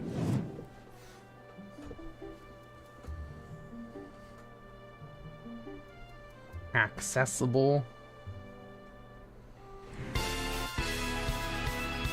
The last The WCQ bastion. was huge. 2,800 people showed up, each sporting an invitation hard-won from another huge tournament. This puts it on pace with one of the biggest WCQs of all time, but I couldn't help but feel small. Unlike other WCQs, to me, this one felt like the 2,800 people in this room were the last people playing the TCG on the planet. Over the past few years, I've watched What? almost all of my friends, lifelong Yugists, That's not and how a that significant works. number of my colleagues on YouTube stop playing the TCG altogether. Now, I really don't want to approach this from the perspective of some sort of epic Reddit debate lord. So I'm only really trying to bring the stats into this just as a way to elucidate more objective realities that I think are at play here. First and foremost, it absolutely sucks to see the people around you quit the game. Those feelings should never be invalidated. Best friends, colleagues, people that brought you into the game, people you learned how to play Sometimes with we and should even invalidate went to your feelings. first major tournaments alongside, and potentially So has Yu-Gi-Oh formed died yet? lifelong Yeah. connections with. Nice noodle legs, buddy.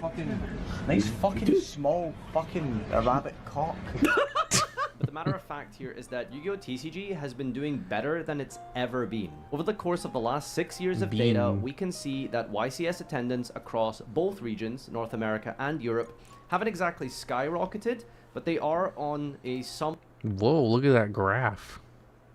Why is it so low in 2021 though? That makes no sense. Probably because they didn't have any. somewhat modest upward trajectory. 2025 so far, for example, has seen the second highest attendance of Yu-Gi-Oh! YCSs ever, only a couple hundred off of the absolute peak attendance in That was a tier limit format. Europe, which regularly pulls in 2,500 plus players. While 2024 did take a dip in attendance across both regions, the game Probably has by and pandemic. large No, been I think the doing game was just well bad back and has then. been pulling in huge numbers for its events. And again, it's important not to invalidate anyone's personal experiences with these anecdotes. I myself have seen so many friends of mine quit the game and move on for greener pastures, and ultimately the real thread that connected us with Yu-Gi-Oh! We just don't see each other anymore. It fucking sucks. But I do think it is important to look at the overall here. I feel like I'm the only person on Earth who doesn't play paper Yu-Gi-Oh! And only plays Master Duel. Especially when you're willing to present such a bold hypothesis as based on Master all of Duel these is actively detrimental videos about to the product TCG and is killing it. That is a very bold statement to make. This WCQ, the National Championship of North America, was the second biggest any WCQ of all time. Whoa. In 2023, there were 3,000 participants. 24 saw 2,600. Don't forget that you need an Poser, invite I to don't even enter pretend to this be something tournament. I'm An not. invite which can only be obtained at the local and regional level across the entire continent, meaning that people are actively playing the game in their droves, and you aren't You the yawned as last soon as you bastion joined. of players Good, at the event, good. even though potentially it might have felt that way for other extrinsic reasons. The entirety of the NEWCQ livestream for this year, for example, is sitting at collectively Those are some really good VOD view numbers. Holy shit. over 500,000 views. There is plenty of TCG interest and hype. There is another continent as well, by the way. The WCQ No in one Europe cares in about 2024 Europe. was the biggest EU WCQ of all time, and that was the Year of Fire. Maybe one of the worst formats we've ever had, and still record-breaking numbers are being made. You know why no one cares about Europe? Because there's just more people who play the game in America.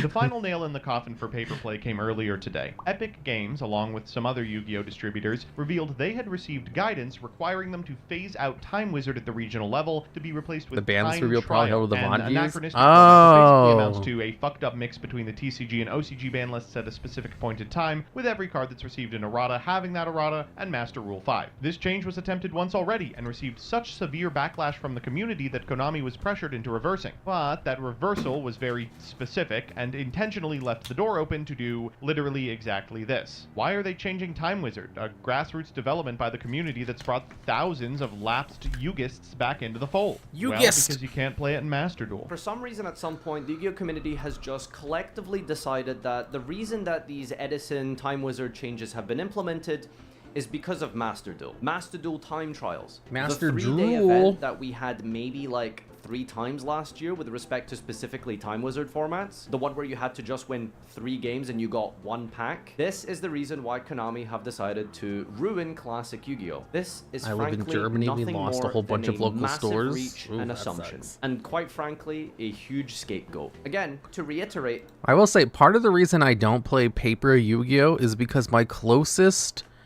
locals is like a 40-minute drive away, and I can't drive long distances because I have a mental disorder. So it's just, I would have to take an Uber, and I don't want to do that because I hate Ubers. there is another continent on the planet. Konami EU made a public statement saying that Time Wizard events at the EU WCQ will indeed be with the old card text and the old game rules, and all it says is we will keep an eye on this in the future. This whole Edison drama for now is very specifically a 90 Konami minutes North round trips. America Oof. issue. Why is Europe not implementing these Or changes? remote locals? Now, I'd to be rather very just play clear, Master Duel I at that cannot point. definitively say to you and prove to you that this so-called TCG to Master Duel pipeline for why Master Duel is changing Time Wizard format and TCG is an incorrect and wrong hypothesis. I can't prove that to you. There is a chance that this could be true. In my opinion, I think it's far-fetched. So let me give you my personal opinion and view as to why this change occurred in, again, to reiterate, very specifically, North America and not the whole Yu-Gi-Oh! TCG region. Little Timmy goes to enter a side event at a YCS having heard all of the hubbub and hype around Edison. The golden age of Yu-Gi-Oh! When all you had was Call of Duty Modern Warfare double XP weekends, pizza, free time, and 5Ds. Bird, this is the greatest format ever. They sit down to duel against a 32-year-old balding millennial who's probably still playing the same deck he was 10 years ago in Modern. That's me. And isn't interested in these meta sheeps and proceeds to scold Yo, little is that Timmy for not Fartfa? understanding priority, for not realizing that Raiko targets and that the future fusion he drops on little Timmy does indeed mill. So, Raiko over here. How come it won't show it? It says apply these effects simultaneously. You can destroy one card in the field. Send the top 3 cards of the deck to the graveyard. This version of it doesn't target, but one of the original versions did, and also one of the original versions wasn't simultaneous. The first action happened before the second one, and even though it all happens in the same, like, chain, it would still cause cards with win to miss timing. And also, it would target and did not target because they kept errating this card, and then, like, they just changed this effect multiple times. It's like one of the most changed cards that's not Necro Valley. You can find out more in my video on the top 10 cards that had the most amount of erratums. I don't know why they changed this card so much. I don't even know if it can target or not in the modern day because they just kept changing its effect. Realizing that Raiko targets and that the future fusion he drops on little Timmy does indeed mill immediately. Despite the fact Timmy's TCG Cyber Dragon deck, which So runs Stardust future can negate fusion, this? doesn't work. Yeah, that Stardust way, negates even anything though that the destroys. It card doesn't matter if it says targets or so. not. The constant judge calls, the elitism of the older Edison players, the arguments every single event about how a card interacts or doesn't interact. Wait, actually, does Stardust negate the activation of a card or the effect of a card? Because that matters. Because if it only negates the effect of a card which destroys, then it can't work on Raiko because generally it activates during the damage step. But if it negates the activation, then it can be used to negate it. By the way, love your videos. Why, thank you. I believe it's the effect. If Stardust Dragon negates the effect... Actually, let me see if I can find this out.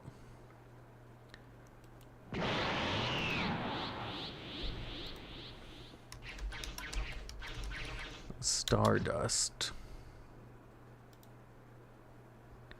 When a card or effect is activated that would destroy cards on the field, you can tribute this card, negate the activation. Okay, it does work on Raiko during the damage step. Without any real way to prove it except he said, she said, because there is no official unified source on Negates these rules. activation. Nami Yeah, I NA got it. decided that enough was enough. Raiko Let's caused just a bunch of use the arguments. most modern That's because they rules kept and changing its card sets effect. and stick with Of that course and it keep caused consistency, arguments. so that basically our judges don't have to suffer harassment at every event. This, in my If you're wondering why it has Super Saiyan music and stuff, it's because I'm watching this on my Opera browser. Because I never use it. That way there's no like chance that I can accidentally leak something or dox myself. And also I installed a mod in Opera that adds Dragon Ball Z sound effects to everything. personal opinion is a more logical explanation in theory as to why this For the change ad? is Yeah, I did also get sponsored by Opera GX. That's true as well. But I also just had it for exactly this purpose before they sponsored me. unfolding in NA. I'm not saying I like this. I'm not saying I agree with this, by the way, just to be clear. This theory, for me personally, makes more sense as to why Master Duel is changing over trying to emulate a format that happens 9 days in a calendar year. Both of these are just theories. You can decide for yourself which one makes the most sense to you. It's just a Because theory. Konami doesn't talk to us and A communicate this stuff. gay theory. Content creation. This is a point that I will concede. Do you think CED Master should come Duel back unerrated? is killing the I think they should unerrata every card that they've errated, except for the ones that were errated because the effects just didn't work, like Necro Valley. TCG YouTube content. Perhaps a better way to describe it would be resetting it. Master TCG Duel YouTube dwarfs content. TCG content on YouTube, whether Not true. Master Duel content performs worse than TCG content on my channel specifically. For these people who do gameplay videos, Master Duel content does better than TCG content because TCG content looks like shit when you're putting it on screen. Whether that be competitive content, solo, group, all forms of Master Duel videos just tend to do better than the TCG. Well, that's just because Not for me. Master Duel is a superior, better game, right? Yep. It's not that simple. This is kind of a chicken before... It's because, yeah, Dueling Book looks like ass. It's all about presentation. People are really vapid. They like things that look pretty and light up. Or the egg kind of paradox here. When Master Duel was released in 2022, naturally, every content creator on the platform was going to pivot towards and embrace Master Duel. With an influx of tens Pre-errata of CD, thousands please, of new viewers, right? both short and long-term subscribers, all of the big household name content creators you've come to know and love focus their energy on Master Duel. And why wouldn't we naturally, after Whoa. finally the company blessed us with this big They new get toy Numeronia that we had been on the begging board? for years. Did they actually get And Numeronia on online, board? tens of Holy shit, I thousands wasn't of paying new viewers, attention. both short and long-term subscribers, all of the big household name content creators you've come to know and That's love. Numeronia, focus their Numeronius. energy on Master Duel. And why wouldn't we naturally, after finally the company blessed us with this big new toy that we had been begging for years? Wow, you never an see that card. online It's too hard to client. bring And out. so after over 3 years of embracing that newly obtained Master Duel audience, slowly transforming them into a Master Duel viewer Oh my base, god, it remember has when Imperial Order cultivated, was still you guessed live it, in Master Duel? viewers who want to watch Master Duel. So naturally, when someone like Sam does decide to do a one-off TCG video, it's not going to do as well numerically. That isn't because TCG is a worse game than Yeah, Master and Duel, or that vanities. Master Duel is stealing TCG viewers. It's just that this is a self-fulfilling prophecy that we as content creators have pigeonholed ourselves into. And for some reason, we've just ignored Jesse. You know, Jesse Cotton, the reigning world champion with almost 100,000 subscribers. And yes, while Jesse primarily does Master Duel content, there is plenty of TCG content on his channel that, numbers-wise, does fine. Overall, I think his content creation section is drawing too much of a false equivalence and is comparing casual Master Duel content with competitive TCG content. This is not a like-for-like comparison. Historically, casual content has always outperformed competitive content, even Yep. pre-Master Duel. Are we forgetting just how big Cyber...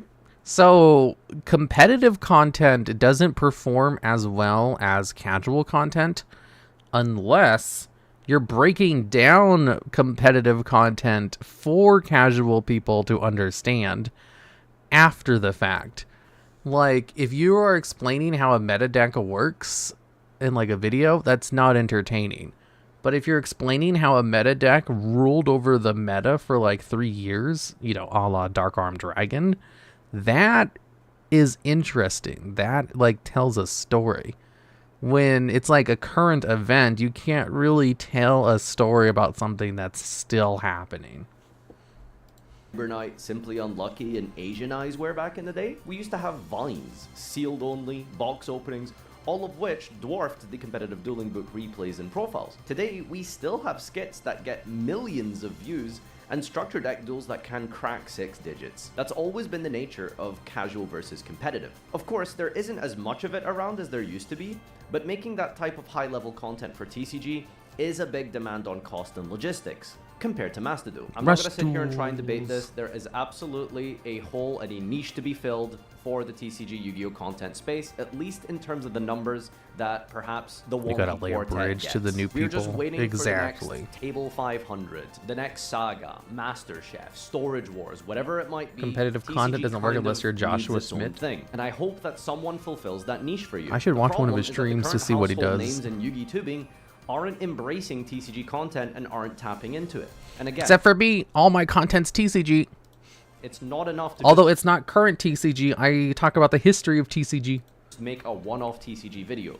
It's about consistency.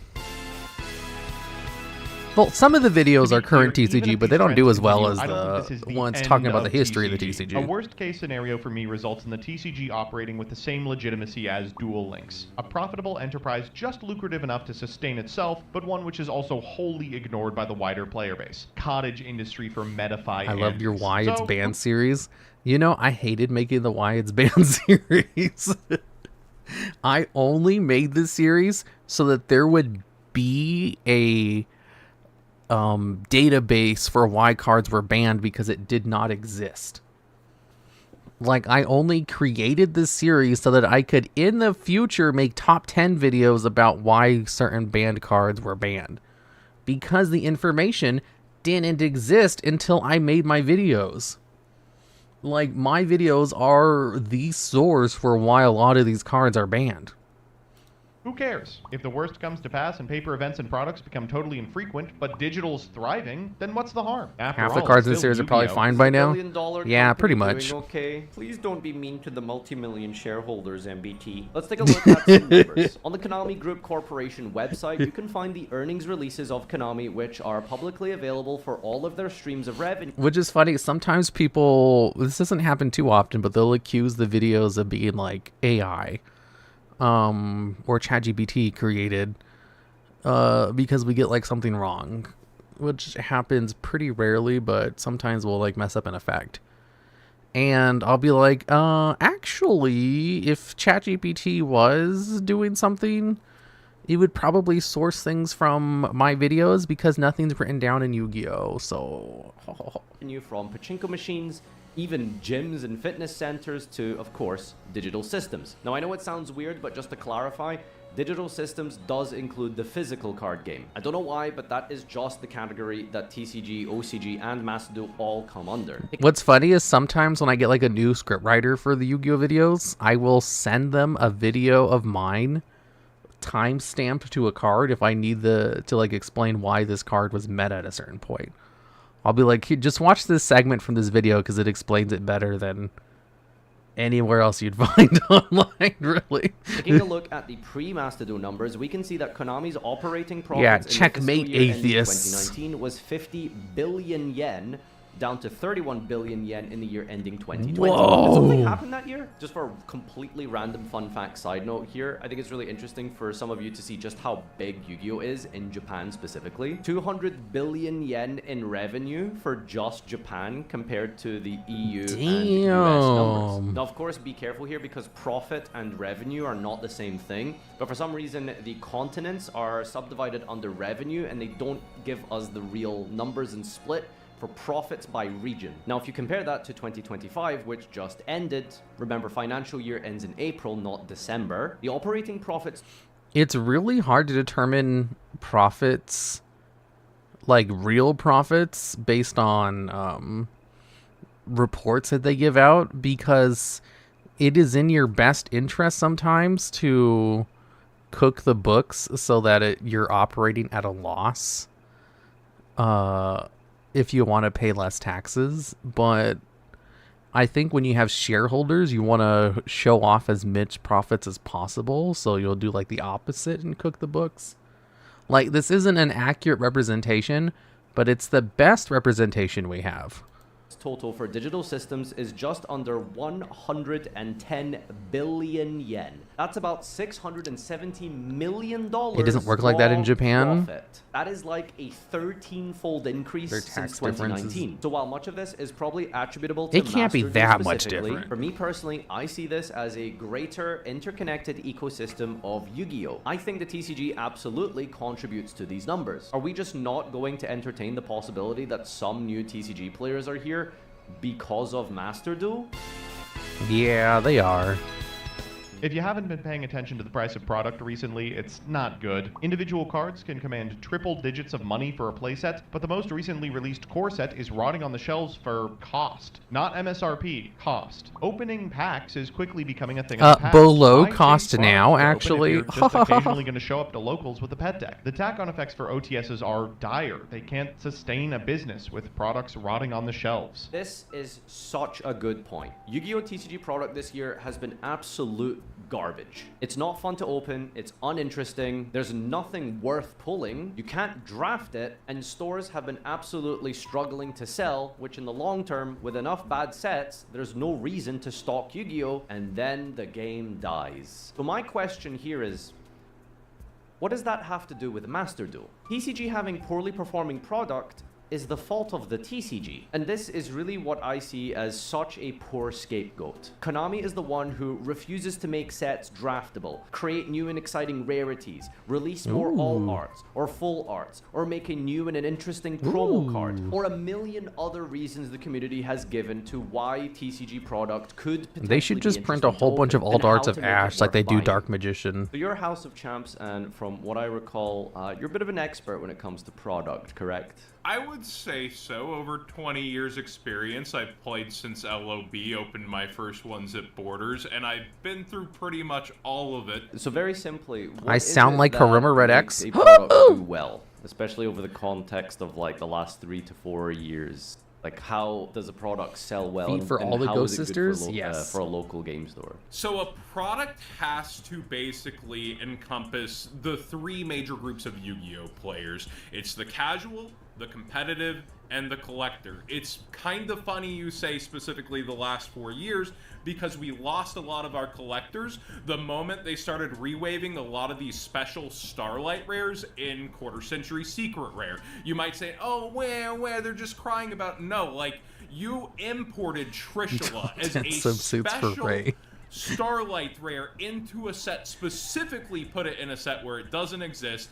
to make the set better, and then they make a super easy. I only know what a Starlight rare is because of Ruxin's video. Very, very comparable, and some people even. Okay, it's past my bedtime, so I'm gonna speed this up.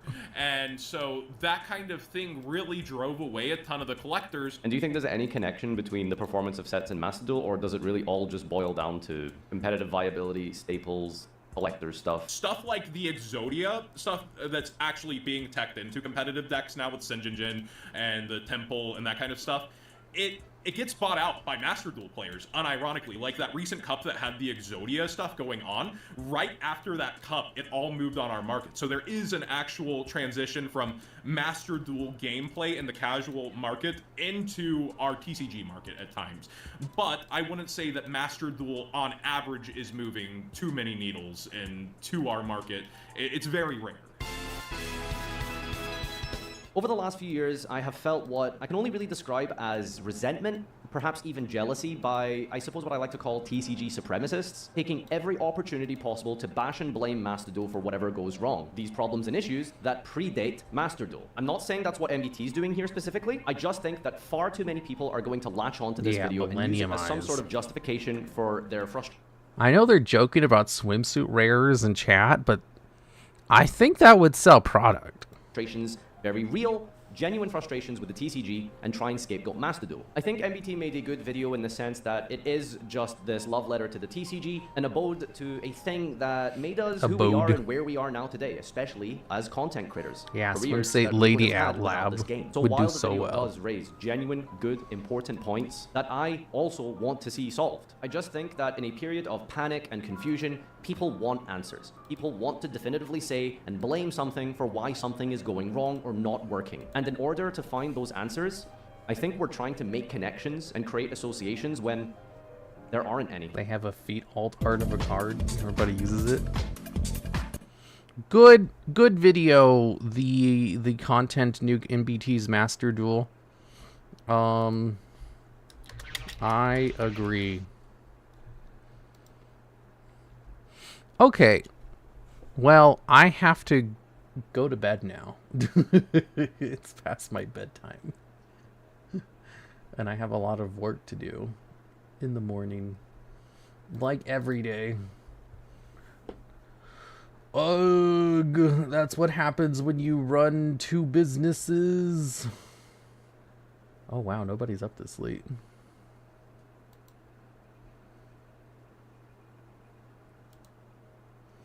All right.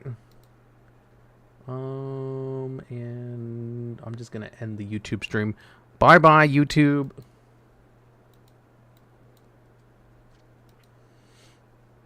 And goodbye, Twitch.